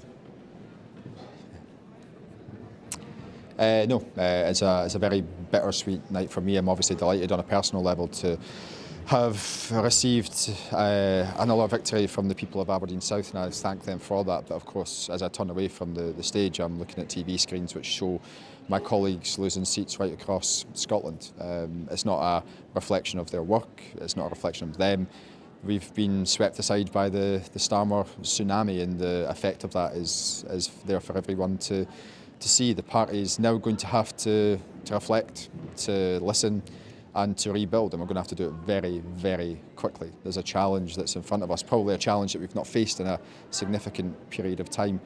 But we're going to have to get on with the job and get that rebuilding work started. You sound shell-shocked, and you look shell-shocked. Was there any suggestion with you and the other SNP candidates out there on the ground that this would come? I'm probably looking a little bit shell-shocked. I've been awake for 24 hours, so forgive me for that. But yeah, no, nobody was expecting this scale of defeat, and it's fairly seismic and dramatic, and it's a very, very bleak night. We thought we were very much in the mix. We knew we were going to face a huge challenge in the central belt, but of course that's been less of a challenge and in many respects more of a thumping. And we have to accept that and respect that. And that's got to be the starting point. We know that we can't compete with who's going to be Prime Minister, but we should be able to compete on who's best placed to stand up for Scotland's interests in Westminster. And the public have decided that's not us on this occasion. That's going to require the party as a collective. It's going to require individuals, it's going to require politicians, and indeed probably some of those who've been defeated as well, to all come together to look in to open the curtains and look at some of the stuff that we've perhaps shied away from, seen where the damage has been caused, see what we can do better, listen to the public, regain their trust, rebuild, and I'm no doubt that under John Swinney's leadership we'll be able to do that. But for now, it's tough. Yeah, it's absolutely tough. Yeah, interesting. You say, look at the issues that you think you may have shied away from. What do you mean by that? Is that perhaps focusing too much on the cause of independence and not dealing with the bread and butter issues that a lot of people in Scotland are having to deal with? Do you think that's part of the problem here? Well, you'll forgive me, and I'm sure your viewers will forgive me for not wanting to have that frank a conversation with yourself at 5 o'clock in the morning. I'm going to keep my views on that internal within the party. I'm going to obviously speak with the party leader, with other senior members, with everyone I possibly can, and listen to their views as well about what's went wrong, because we have to have the ability within the party to have that open discussion. I know under John's leadership we're going to be able to do that, and we're going to have to do it very quickly because time is against us. The Scottish Parliament elections are 18 months to 2 years away, and we need to be in a position OK, where we're going to cut in there. We've got a declaration in North Somerset. Sorry about that. Jacob William Rees-Mogg, Conservative Party candidate, 15,420. Dina Romero, Liberal Democrats, 3,878.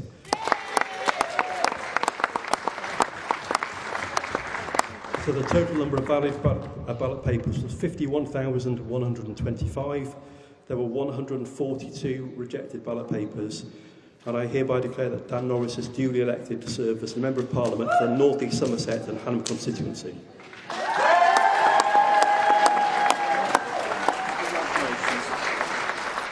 OK, Jacob Rees-Mogg losing his seat there, and it is coming up to 5 o'clock in the morning on this, the 5th of July. And we can now say with certainty that Labour have won the 2024 general election. As I speak, they have gained 326 seats. It's now 327. The size of the majority is still to be determined as the results continue to come in. But what a moment this is for Labour. And there is Sir Keir Starmer, who will become Britain's 58th Prime Minister. He's speaking in central London. He's the only 5th Labour Prime Minister ever to win a general election. A man who often presents a serious demeanour in public. But look at that grin from ear to ear as supporters behind him cheer. The Union flag and the saltire, look, they are being flown behind him as Labour has racked up seats in Scotland. Let's listen in to the new Prime Minister of the United Kingdom. We did it! You campaigned for it, you fought for it, you voted for it, and now it has arrived. Change begins now.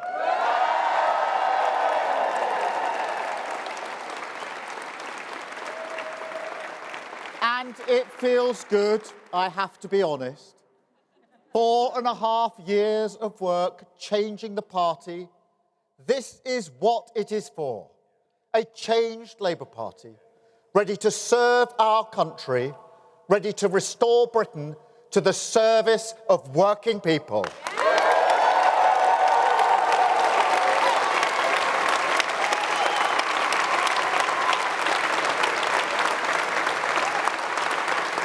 And across our country, people will be waking up to the news, relieved that a weight has been lifted, a burden finally removed from the shoulders of this great nation. And now we can look forward again, walk into the morning the sunlight of hope, pale at first, but getting stronger through the day, shining once again on a country with the opportunity after 14 years to get its future back.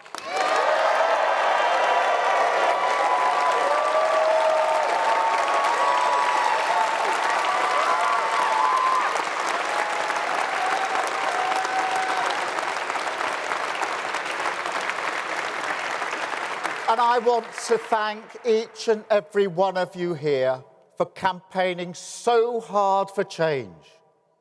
And not just in this campaign either. Also for these 4.5 years changing our party. The Labour movement is always everything's achieved, past and future, down to the efforts of its people. So thank you truly. You have changed our country.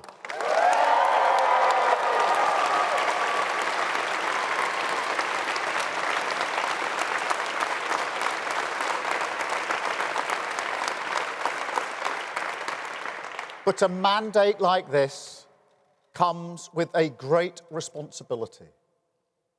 Our task is nothing less than renewing the ideas that hold this country together. National renewal. Whoever you are, wherever you started in life, if you work hard, if you play by the rules, this country should give you a fair chance to get on. It should always respect your contribution, and we have to restore that.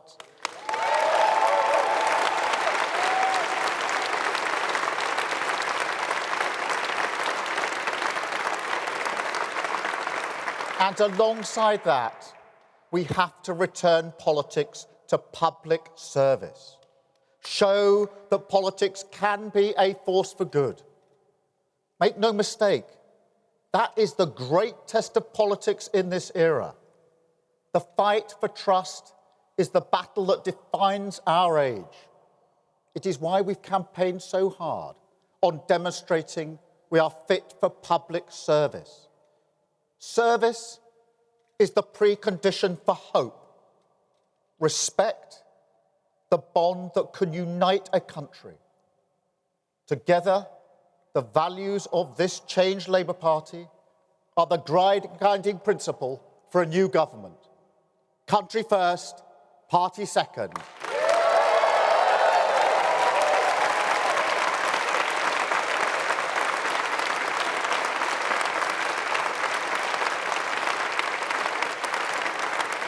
That is the responsibility of this mandate. You know, 14 years ago, we were told that we're all in it together. I say to the British people today, imagine what we can do if that were actually true. So, by all means, enjoy this moment. Nobody can say you haven't waited patiently. Enjoy the feeling of waking up on a morning like this, with the emotion that you do see the country through the same eyes. Hold on to it, because it is what unity is made from.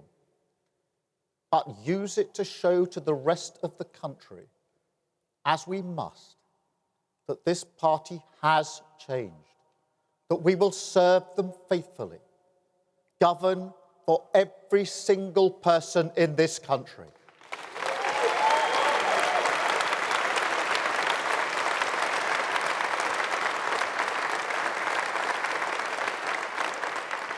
But also, don't forget how we got here. This morning, we can see that the British people have voted to turn the page on 14 years. But don't pretend that there was anything inevitable about that. There's nothing preordained in politics. Election victories don't fall from the sky.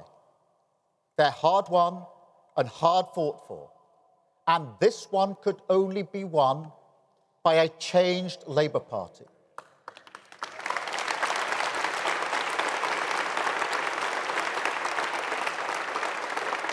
We have the chance to repair our public services because we changed the party.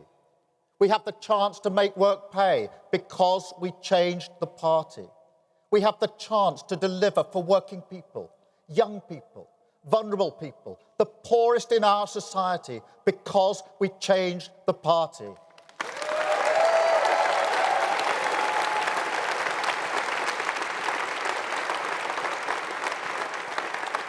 Country first, party second isn't a slogan. It's the guiding principle everything we have done and must keep on doing. On the economy, on national security, on protecting our borders. The British people had to look us in the eye and see that we can serve their interests. And that work doesn't stop now. It never stops. The changes we've made are permanent, irreversible, and we must keep going. We ran as a changed Labour Party, and we will govern as a changed Labour Party.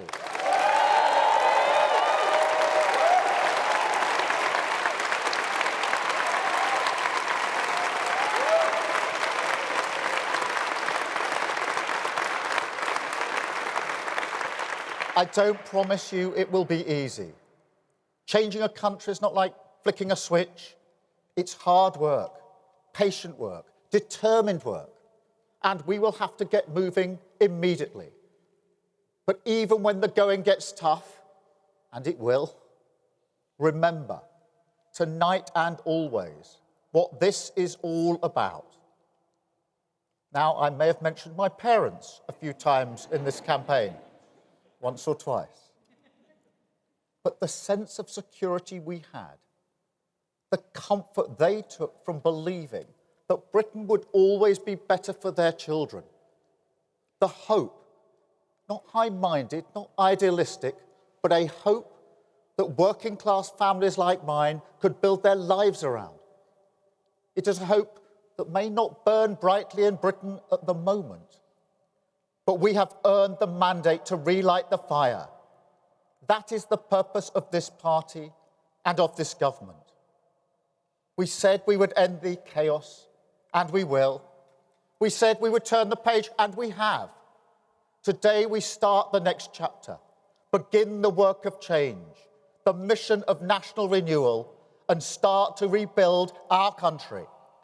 Thank you.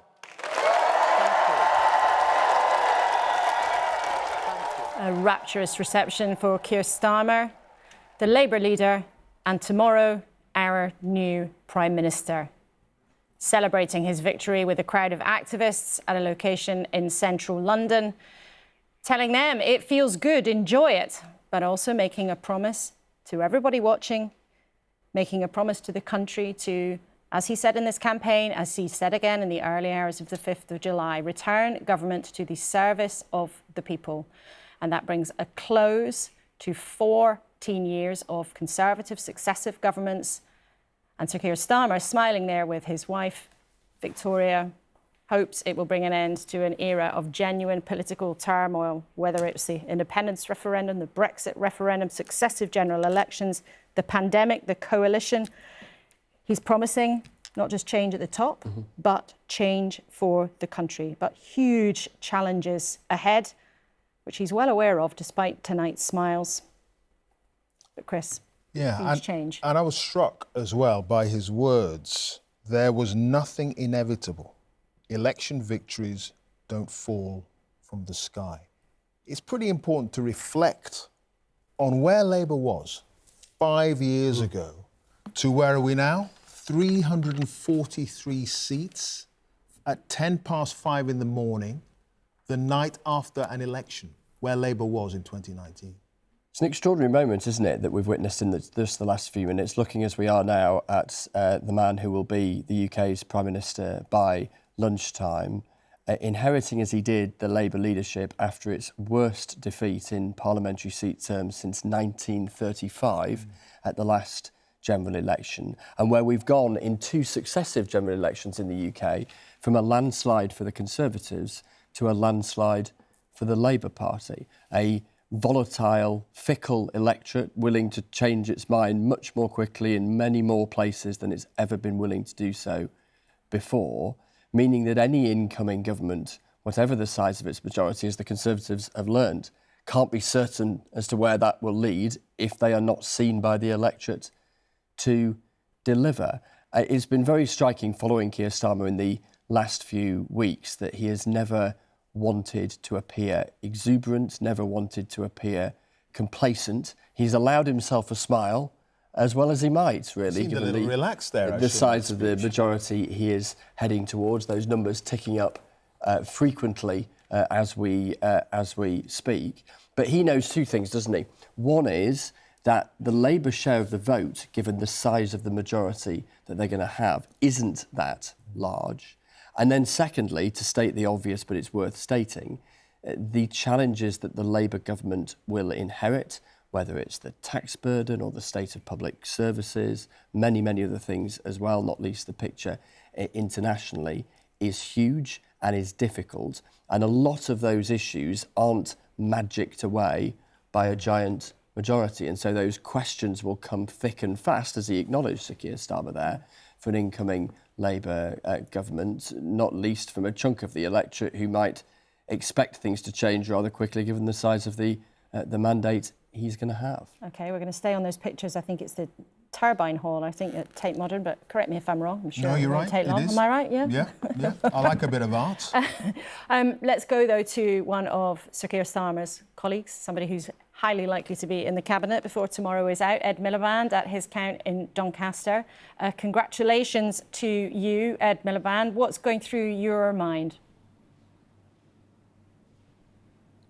Huge joy, relief that the 14 years of Conservative government are over.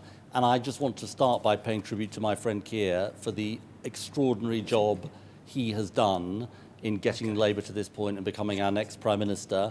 I first met Keir in 2008. If you had told either of us then that this is the course that events would have taken, I think we would have doubted you. But it is a sign of his steeliness, his determination, fundamentally his decency and integrity. He will be a great Prime Minister of our country because of those qualities, and I think people will see those qualities in him as the Prime Minister.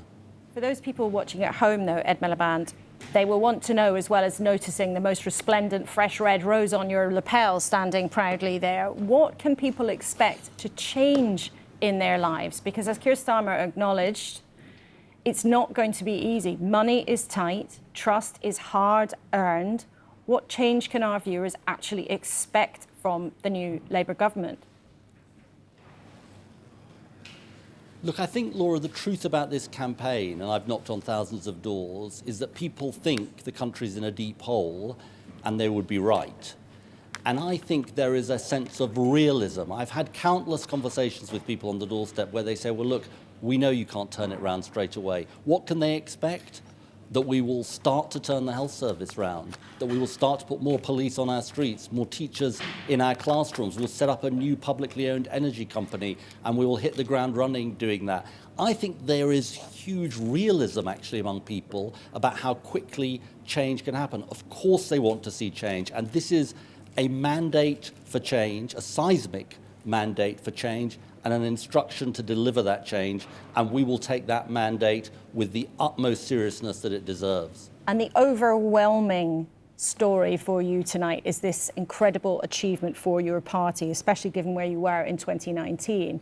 I wonder, though, what you think of places where you have actually seen Labour lose out, often to independents or to the smaller parties, whether it's your colleague Tham Debonair losing in Bristol to the Greens, or your other colleague Jonathan Ashworth, a very prominent member of the Shadow Cabinet who's been intrinsically involved in this campaign, losing in Leicester. There are some cracks below the surface of this large victory. What would you say to that? Well, first of all, I feel deep sadness and sorrow for both Jonathan and Thangham, who are great people and incredibly decent colleagues. I think, look, the truth, Laura, is that you can take nothing for granted today in politics.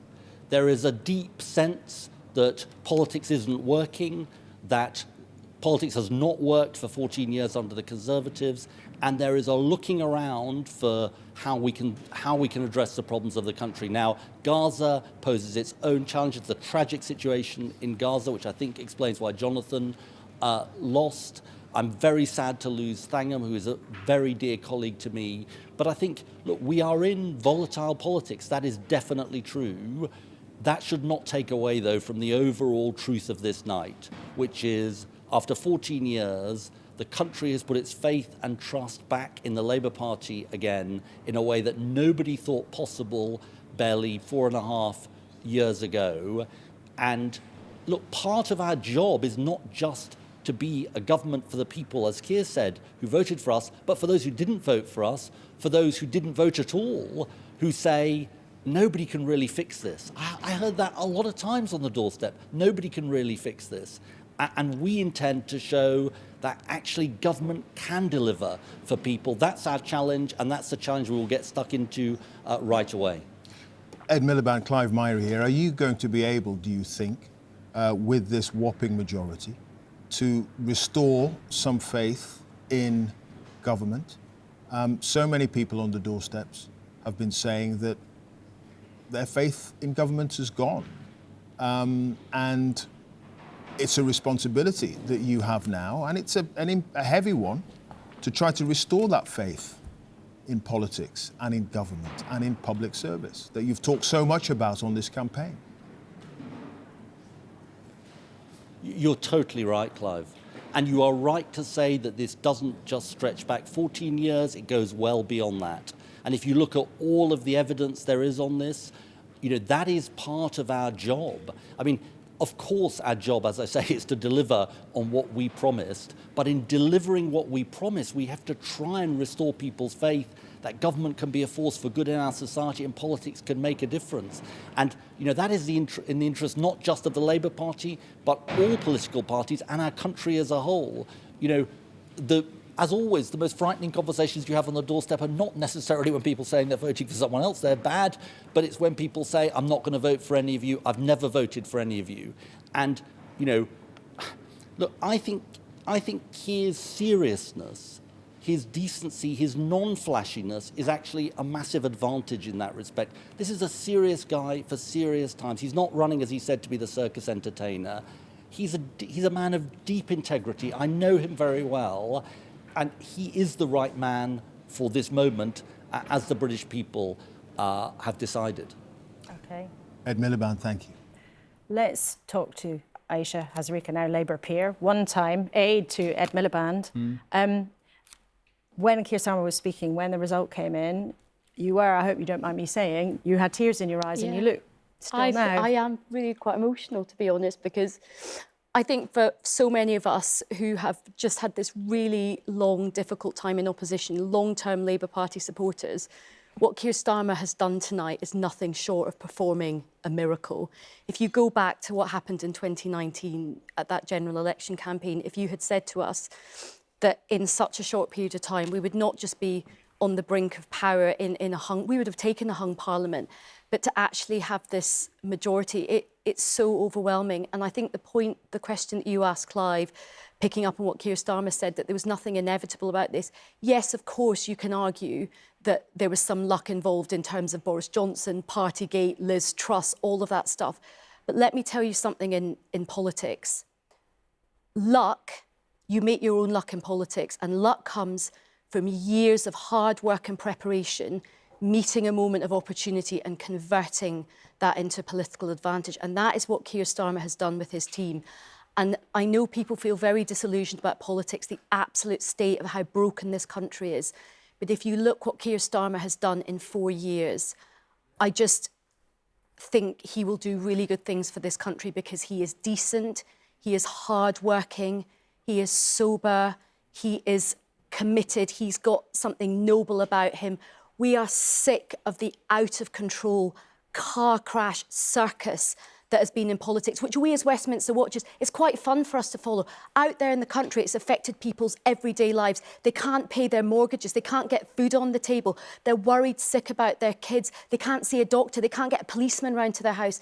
This country needs fixing. And I genuinely say, with such hope that I do think Keir Starmer is the man to do it. OK, Aisha, well, thank you very much indeed.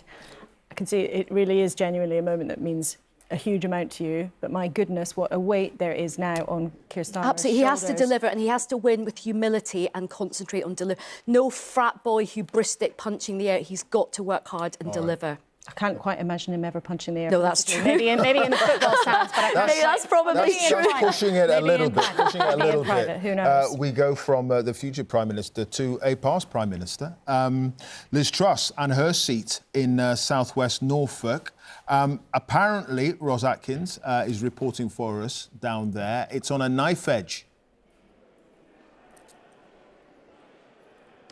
Hi, Clive. It really is. We've been speaking to people from all of the parties who've been overseeing the count in the last few hours. And, well, the message from Labour has now been consistent for several hours. They believe they're in a tussle with reform for this seat. Some Labour sources are saying they believe Liz Truss may be in third. They've told us in the last few minutes they're confident. The Tories are telling us it is very close. They're not saying any more than that.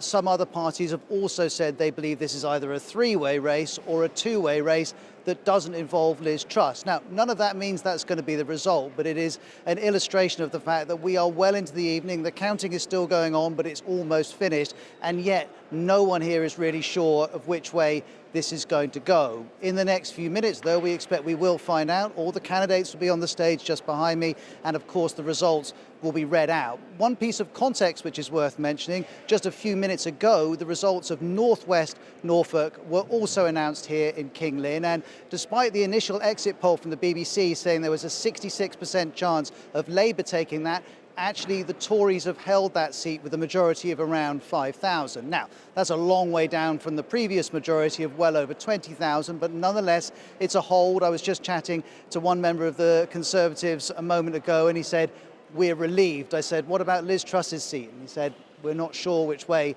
that's going. So all attention now is on southwest Norfolk here in Kings Lynn, and it's worth reiterating again and again, Liz Truss was Prime Minister less than 2 years ago, and yet here we are with the sun coming up in Norfolk, and we're not sure yet if she's going to hold on to her seat.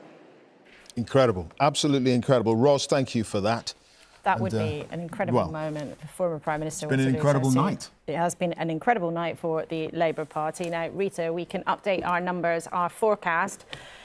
Remember where we started with the exit poll? Where are we now? Has Sir John been getting it right? Do you know, I think he has. Thank God for that.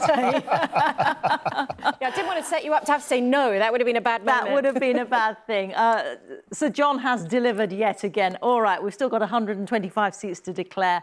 Our forecast now says Labour on 408 seats. And we started the night with the forecast saying Labour on 410 seats. So it's pretty good going. Conservatives, we're suggesting, will be on 136 seats once all this is over. And we started off saying they would get 131.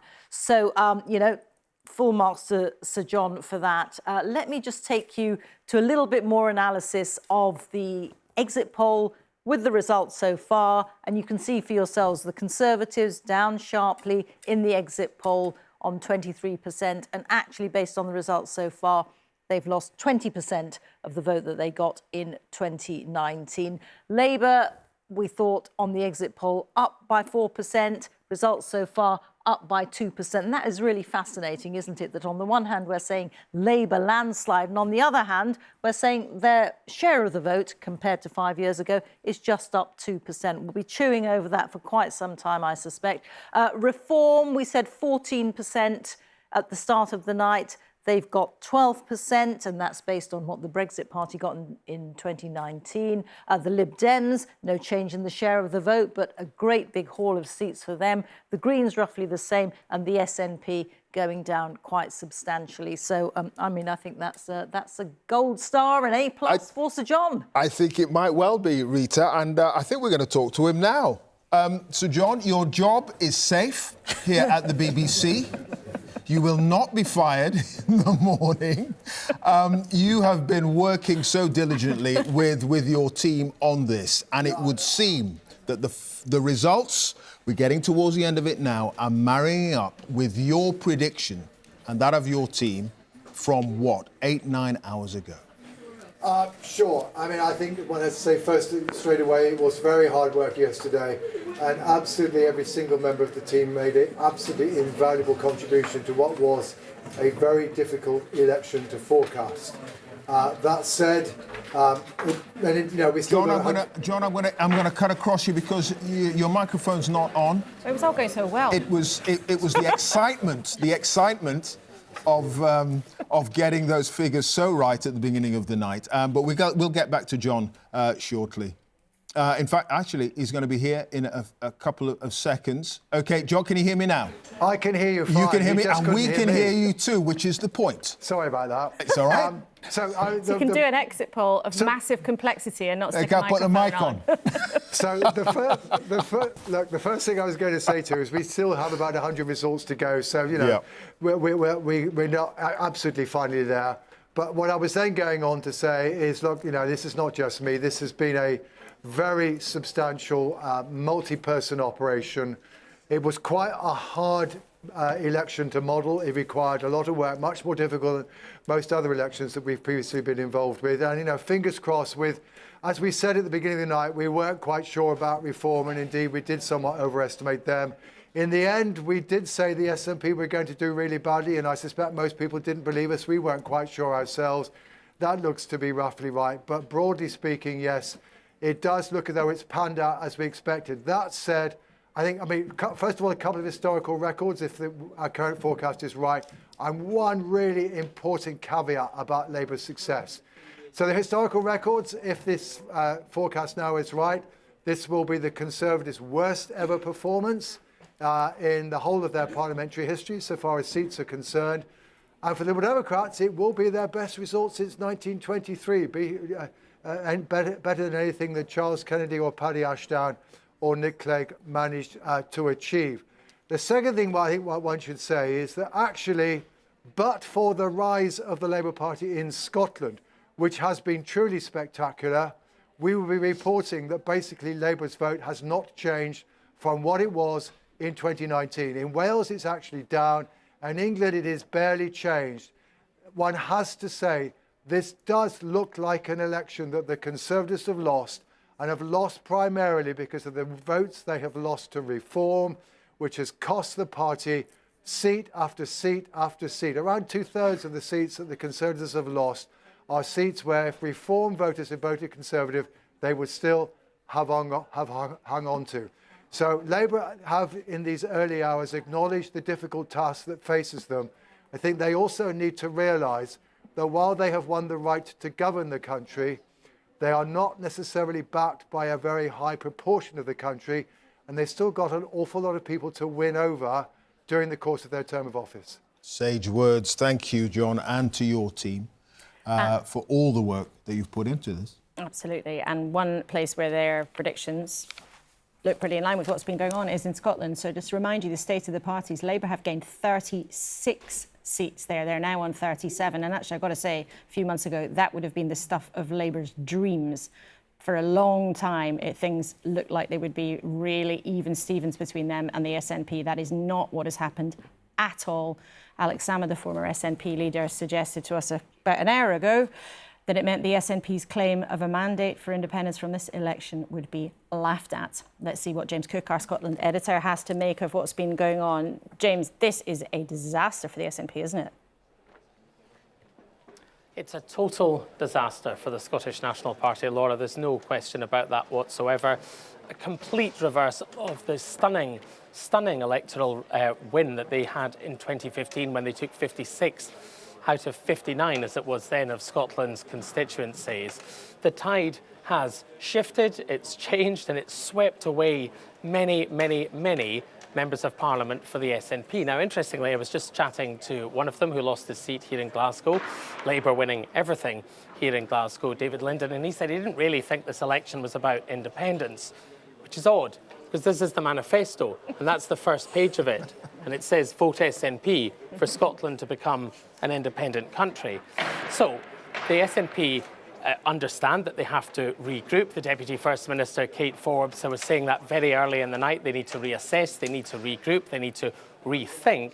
but they're doing so from a much, much lower base. They're no longer the third largest party at Westminster.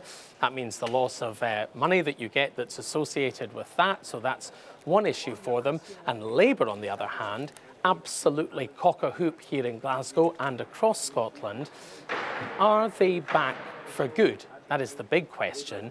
Labour were the dominant force in Scottish politics for decades, from 1959 all the way through to the general election of 2010, until they were swept away in 2015 as Scottish politics was convulsed by the independence referendum the year before that. So the question is, what will Labour do now? Will they build on the success? They very much hope they will. They're looking forward to the 2026 Scottish parliamentary elections to see whether or not they can get control of the Scottish government, and that, they think, would be yet another indication, if they manage to do so, that they have pushed the idea of independence right off the table.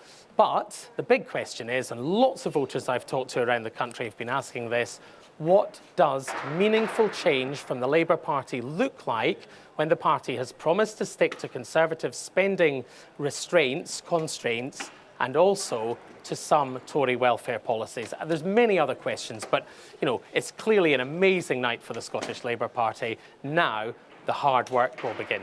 Absolutely. James, thank you very much indeed. Scottish Labour really winning every corner of the country. Naheela and Yar up in the Western Isles, and then all the way over, more than they might have dared dream not so long ago. Interesting note also, the Conservatives have won no seats in Wales. It's the first time that's happened since 2001. Yeah. We're going to go to Northern Ireland now. Andrea Catherwood. Few results coming in there. The big one, I suspect, Andrea, Belfast East, the battle of the party leaders. Naomi Long of the Alliance Party and Gavin Robinson of the DUP. Who won out? Indeed. Well, actually, Gavin Robinson won this seat fairly narrowly, but he did win it, which is very good news for the DUP in otherwise a very difficult night for them. That means that the new leader of the DUP is returning to Westminster, but possibly the bigger story of the night is actually going to be in North Antrim. North Antrim was the safest seat on paper for the DUP. It has been in Paisley hands. The last time it wasn't in Paisley hands, Richard Nixon was president. It belonged to Ian Paisley Sr., then Ian Paisley Jr., and we are hearing tonight that it's actually gone to the TUV. Now, this is a party that you probably haven't heard of, and many people won't have heard of. It's the traditional unionist voice. They are affiliated, sorry, we're just getting a declaration here from West Belfast. They are affiliated to Reform UK, so it plays into the story of the night. This is a complete surprise. Ian Paisley had a 12,000 majority there, and it looks very much like that's been overturned. I'm looking at some monitors in front of me. I can see a smiling Jim Allister. I can tell you Jim Allister doesn't smile very often. I think he's won it. I mean, was there much evidence, Andrea, of the suggestion at the beginning of the campaign that Sinn Féin would step back in certain areas, allow Alliance a free run? Yeah, well, Sinn Féin did step back, particularly in Lagan Valley. That was the seat that for 27 years was held by Sir Geoffrey Donaldson. He stepped back, and Sinn Féin didn't run. Saoirse Eastwood of Alliance has won that seat. Now, that is a great victory for Alliance, and in fact they will only be returning one MP, and that will be Saoirse Eastwood, because they lost their MP in North Down, which was Stephen Farry. So Saoirse Eastwood is a young, very vibrant MP. She's totally committed. In 2017, she voted in her wedding dress because she was getting married that day. She's been working very hard.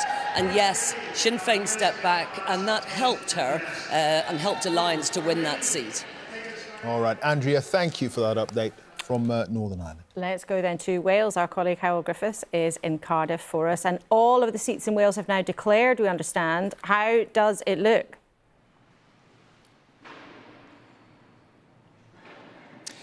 Wales looks once again like a Tory-free zone. The first time in almost 2 decades that the Welsh Conservatives have failed to win any seat whatsoever.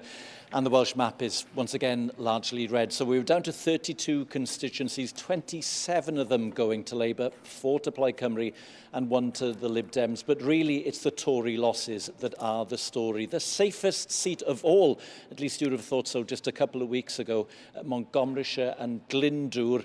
That was held previously by Craig Williams, the MP caught up in the betting scandal. He was suspended as a candidate. He was relegated to 3rd place behind Labour and then Reform. In fact, Reform doing well, coming second in several seats. The Tories also losing to Labour in Monmouthshire, where the Welsh Secretary, David T.C. Davis, was quite quick to declare himself no longer an MP. He said that at the start of the evening. And over the course of the evening, some of his predecessors as Welsh Secretary, Alan Cairns losing in the Vale of Glamorgan, Stephen Crabb losing in Pembrokeshire, Simon Hart, also the Chief Whip, a key figure in the Sunak government, or what was the Sunak government. He's also gone, losing Caerfyrddin. That seat going to Plaid Cymru. They've had a pretty good night. Their expectations were low, talking about 2 seats. Actually, they got 4, and their vote share in several seats went up. Vote shares are pretty important in Wales, not so much for this election, but for next time. There's a Senedd election 2026, and that's where Reform may be very, very confident now. Coming second in several seats, doesn't get them anything tonight, but may well augur very well for them in 2026. Well, thank you. Let's go straight to another declaration coming in Brighton. The sound isn't great, but we're going to try to listen in and see what's happening there. Constituency are as follows. Sorry.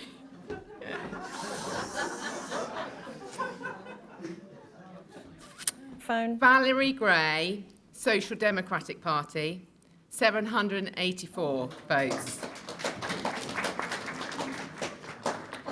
Elaine Hills, Green Party, 7,997. Stuart Malcolm Stone, Liberal Democrats, 3,949.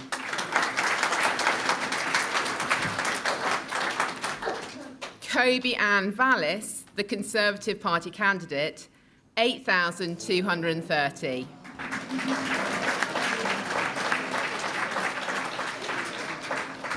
Emma Lucy Wall, Independent, 1,833.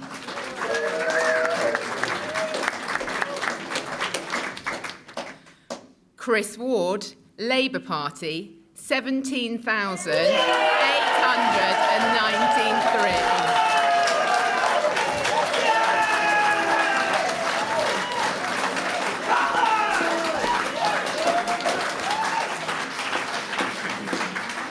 The number of ballot papers rejected was as follows. Now, that's Labour's Chris Ward who's been elected there. Forgive me, that was not the Brighton Pavilion result, where the Greens are hoping to hang on. That was the neighbouring seat, Brighton Kemptown. Now, it was controversial because a Labour former MP of the left was booted out there. He wasn't allowed to stand. And Chris Ward, the man with the red rosette there, a very close aide of Keir Starmer for a long time, has now taken that seat. So Labour have held Brighton Kemptown, but with a new face there, Chris Ward. He becomes the latest Labour MP to take their total now to 374. You can see the numbers there changing on your screen. So at 5:40 in the morning, Labour is on course for an extremely handsome majority, having won the general election of 2024. Much of those seats happening in Scotland. Indeed, which takes us straight to Glasgow. And Anna Sauer, leader of Scottish Labour, joins us. Thank you for being with us. First of all, your response to the night. Look, it's an incredible and historic night here in Scotland and right across the UK. And I want to say a huge thank you to people in Scotland for putting their faith and trust in the Scottish Labour Party. We recognise their demand for change, and tomorrow that hard work begins in order to, yes, move away from the chaos and division of the Tories, but to start that journey for change. They have rejected the Tories after 14 years. They've clearly rejected the SNP, who are incompetent in government here after 17 years, and that's why we need change both right across the UK and here in Scotland. The biggest gains for Labour nationally were actually in Scotland. In Wales, they're down. In England, it's about even. In Scotland, that's where part of the real success has come. Well, it's incredible when you look at the national and regional breakdown that I think we have doubled our share of the vote here in Scotland. We had our worst result since 1910 at the last general election. We returned only one MP, coming fourth in the general election here in Scotland. And in 4 years to have turned that round to where we have won a clear majority in Scotland, won the election, is of course phenomenal, but we've still got work to do. And people have put their faith and trust in us. I want to say a genuine thank you to each and every single one of them, particularly those actually who may have voted for other political parties in the past, who may even have supported independence in the past. I recognise your desire for change, I recognise your demand for change, and we get to work straight away to deliver for you and your family. Anna Sarwar, as we're speaking, Douglas Ross, the Conservative sometime leader in Scotland, has lost his Westminster seat. Viewers might remember he was replacing a former MP in the battle there, which raised eyebrows locally, but he has lost his seat. But he's lost his seat to the SNP. I mean, could you say to our viewers tonight, hand on heart, that somehow the SNP disaster tonight means their call for independence can disappear? You still have a significant chunk of the electorate in Scotland that hopes for that to happen. Well, I think what's happened today clearly is people recognising that they want government to work, and they don't feel the UK Tory government has worked, and that's why they've rejected them so decisively. But actually neither do they think this SNP Scottish government is working for them either, and that's why the SNP has been rejected so decisively tonight as well. And I make no bones about it. People know my view. I don't support independence. I don't support a referendum, but I can understand why so many people have been crying out for change and may have looked for an escape route. Well, we have got rid of the Tories. They're done. They're out. The Tory government has come to an end after 14 years. We now have a Labour government that can start delivering for the people of Scotland. And I want to reach out to everyone right across that divide on the constitutional question to say whether you will leave or remain, whether you're a yes or no, the Scottish SNP government's not working for you either. And I want to pull our country together to deliver that two-stage process of change. But that's interesting. You've said clearly that this election result, whether it's about the Conservatives on a UK picture or the SNP on a Scottish picture, you've said there this is about competence, not the Constitution. So you are not saying that this result shows the independence debate is over in any sense. Look, I've always said it's for the people of Scotland to decide, and they have decided tonight. They've decided they want the end of a Tory government. They've decided they want a Labour government, and they've decided that this SNP government also needs to change too, and they're not happy with its performance. Scottish Labour is now the party of change, but we've changed our party over the last 3 years. We've worked with hard work and humility and energy so we can look people in the eye in this election and try and earn their trust, earn their support. That doesn't stop now that we've won the election across the UK, and anything that ramps up. And I'm absolutely determined that our Scottish Labour MPs, that will be the heart of a UK Labour government, start to deliver straight away for people here in Scotland. And we will redouble our efforts as we prepare for the election in 2026. Because I want to serve people in Scotland regardless of their view on the Constitution, because it's far too important. And far too many people are being let down right now by two failing governments. That change starts tomorrow. OK, Anna Sarwar, thanks for joining us from Glasgow. You see, politics never stops. He's already thinking about the Holyrood election in 2026, and it's only 5 in the morning. Yeah. And the general election, 2024. Number 10, there, that famous black door. We talked about who would be walking through that corridor of power into that building there. And it's clearly now Sir Keir Starmer after a thumping election win. Labour now currently on 378 seats, the Conservatives on 92. Jeremy Vine has more on the changing landscape within Britain now. Jeremy. Yes, Clive. So we've got our hexagon map because it's so clear this. It shows the impact of the result because it makes every single constituency the same size. You talked about 378 Labour seats. Well, here we are looking at the Labour gains. So before tonight, these were the colours of the Labour gains. Blue in England and Wales and Scotland, SNP yellow. And what I'm going to do then is just show you the seats as they were. Let's just grow these hexagons so they actually go to the height of the majority that they had before. Let's see this. Right, there we go. There you can see, particularly classically in the south, east, southwest of England, very big Tory majorities. I'll just point out 3 seats as well, if I can, just round here. So we have these 3 very big majorities in Cannock Chase, Lichfield and Tamworth, those 3 seats right next to each other. Now we'll go back to all of them together. And what I'm going to do now is animate the map so you see the seats change and you see the new hexagons come on, the red hexagons at the height of the new Labour majority. Let's have a look, because this is very dramatic here. This effectively is the 2024 election result here. All of those seats, blue in England, yellow in Scotland, replaced by Labour red, and some safe Tory seats becoming safe Labour. That's truly remarkable, isn't it? It is remarkable, truly remarkable. Thank you, Jeremy. Danny Finkelstein is here, long-time Conservative watcher and columnist for The Times. The Conservative scale of defeat, the worst ever in parliamentary history. Yes, I'm not surprised, though.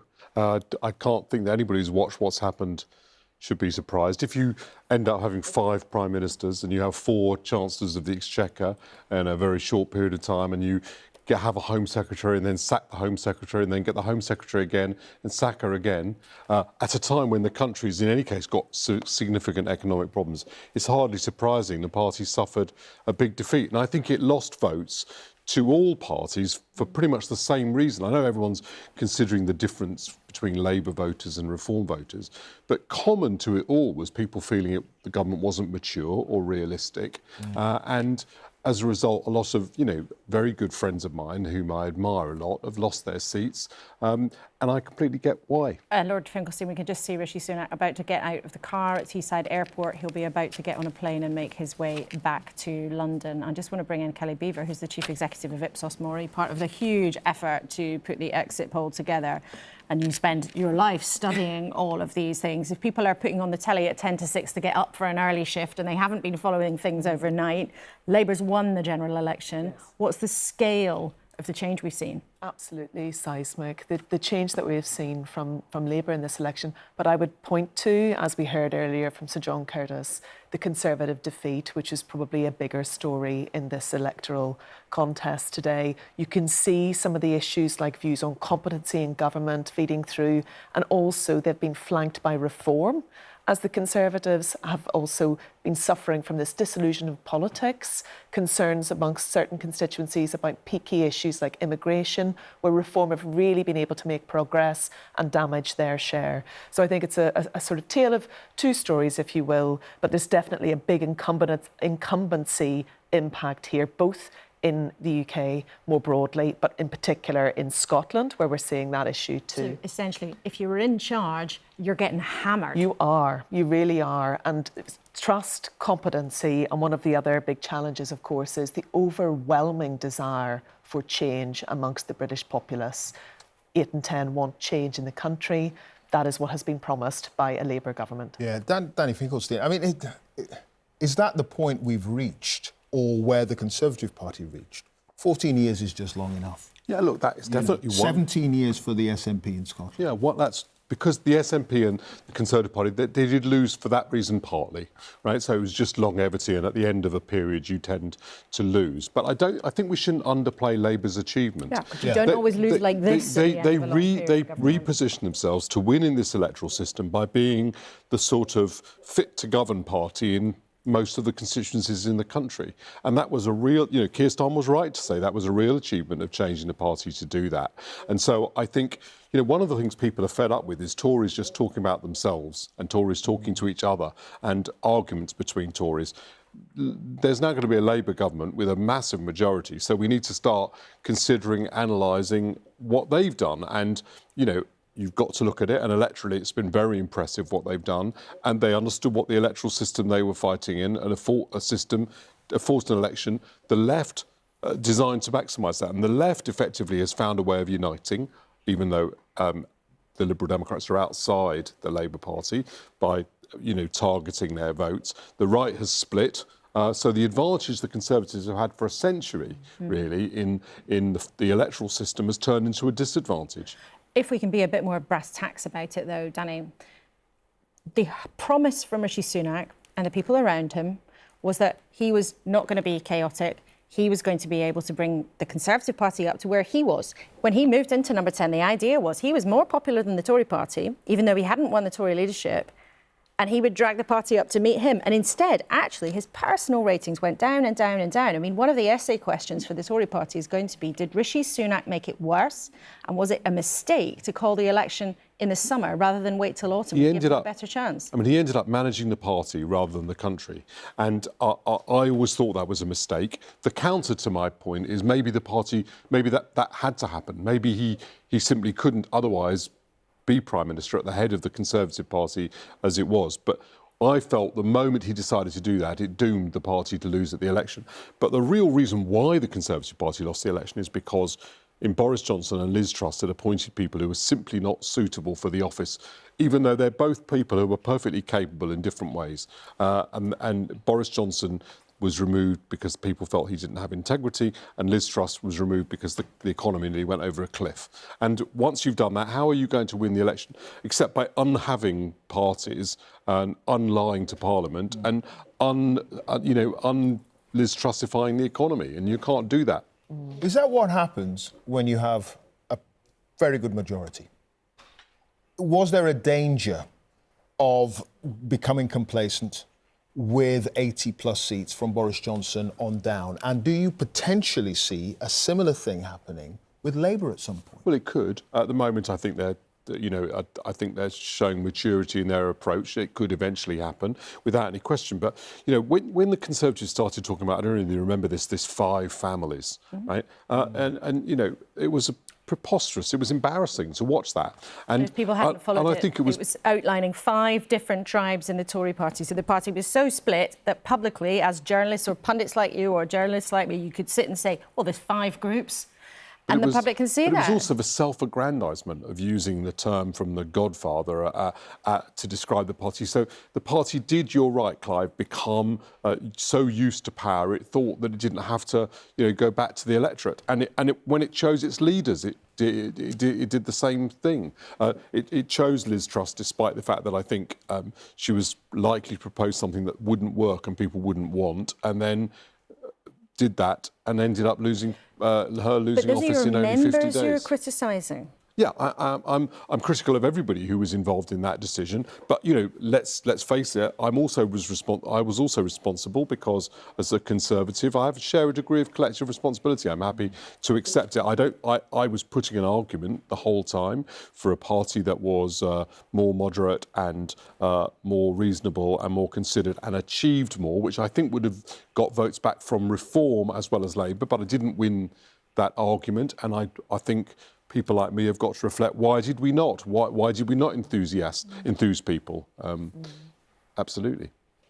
All right. Danny, a little bit more from you a bit later on. The sun has risen, and look at this.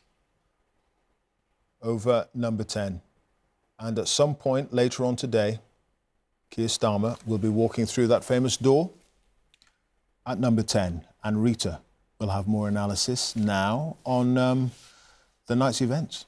Yeah, the shape of the night that we've just had with dawn breaking. Look, we've got 76 seats left to declare. This remains our BBC forecast. Labour on 408 seats, the Conservatives on 136. Let's see how we got here, because some very, very well-known faces over the years in Westminster are now out of Parliament. They include the Defence Secretary Grant Shapps, who's lost his seat in Welwyn Hatfield. They include Alex Chalk in Cheltenham. He's the Justice Secretary, or he was, because he's now no longer an MP. They include Gillian Keegan, Education Secretary, as was. She's lost her Chichester seat to the Liberal Democrats. I've got another screen of people in exactly the same position. Penny Mordaunt, the leader of the House of Commons, lost her seat in Portsmouth North to Labour. Michelle Donnellan, Science Secretary, lost her seat in Wiltshire to the Lib Dems. And Johnny Mercer, Veterans Minister, lost his Plymouth seat to Labour. But it hasn't all been totally one way. Oh, no, I've got a few more to show you first. Robert Buckland, former Lord Chancellor, he's lost his Swindon South seat to Labour. Therese Coffey, who you'll remember was Deputy Prime Minister to Liz Truss for a short period of time. She's lost her seat to the Labour Party. And Jacob Rees-Mogg, arch-Brexiter, has lost his seat to Labour in Somerset as well. As I was getting ahead of myself, I was trying to say, let me try that again. Oh, is my screen going to change? It is. Hasn't been totally one way.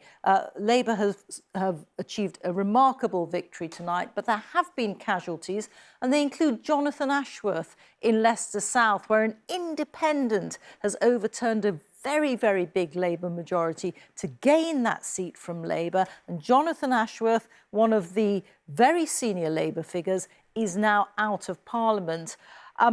Perhaps a more predictable result here in Bristol Central, which the Greens have been targeting very heavily. They've gained it from Labour, and that means Thangam Debonair, their culture spokeswoman, is also out. And Wes Streeting is not a casualty. He's hung on to his seat in Ilford North, but he had a majority of about 9,000. That's been cut to about 500. There are different things going on in these different seats, but there have been some results that will cause them a certain amount of worry, and that will be chewed over, no doubt, in the coming hours. But Clive, Laura. Reeta, thank you so much. And amazing there. That was almost the first time that one of your graphics fell over at 6 a.m. But it didn't, it worked, so it still hasn't happened. There we go. That is a giant success. Yes. Talking about success, we're going to go to North London, Barnet. And 2 of the 3 seats there have gone to Labour. Charlotte Gallagher can bring us up to date with exactly what happened. Charlotte. It's been really momentous here, Clive. So 2 seats have declared. Chipping Barnet, Theresa Villiers, she's held that seat since 2005. It's always been Conservative since 1950, no longer. They've now got their first Labour MP. This was one of the key target seats for Labour in London, and they've pulled it off. Theresa Villiers afterwards was asked if she blamed Rishi Sunak, but she wouldn't comment on that, but she did say the night had been a total disaster. Earlier, Finchley and Golders Green, Labour took that from the Conservatives. That's a huge turnaround for them, because in 2019 they came 3rd after the Conservatives and Lib Dems, but Sarah Sackman won that seat for Labour. She spoke to me afterwards saying that Labour had changed, and the allegations of anti-Semitism that had mired the party when Jeremy Corbyn was in charge were no longer around. People here, it's the largest Jewish population in the UK, in Finchley and Golders Green. They believe the party has changed. Sarah Sackman believes the party has changed. She did tell me she was very disappointed that Jeremy Corbyn had been re-elected in Islington North. We've got 1 more seat to declare here. That's Hendon. The Labour team are looking very confident. In fact, it's been huge smiles from them all night. The Conservatives have been looking glum, and from the results that have come in, you can really see why. Yeah, huge smiles for Labour pretty much everywhere. Charlotte, thank you for that in North London. 2 of the seats there going to Labour. One of them, Margaret Thatcher's seat, now in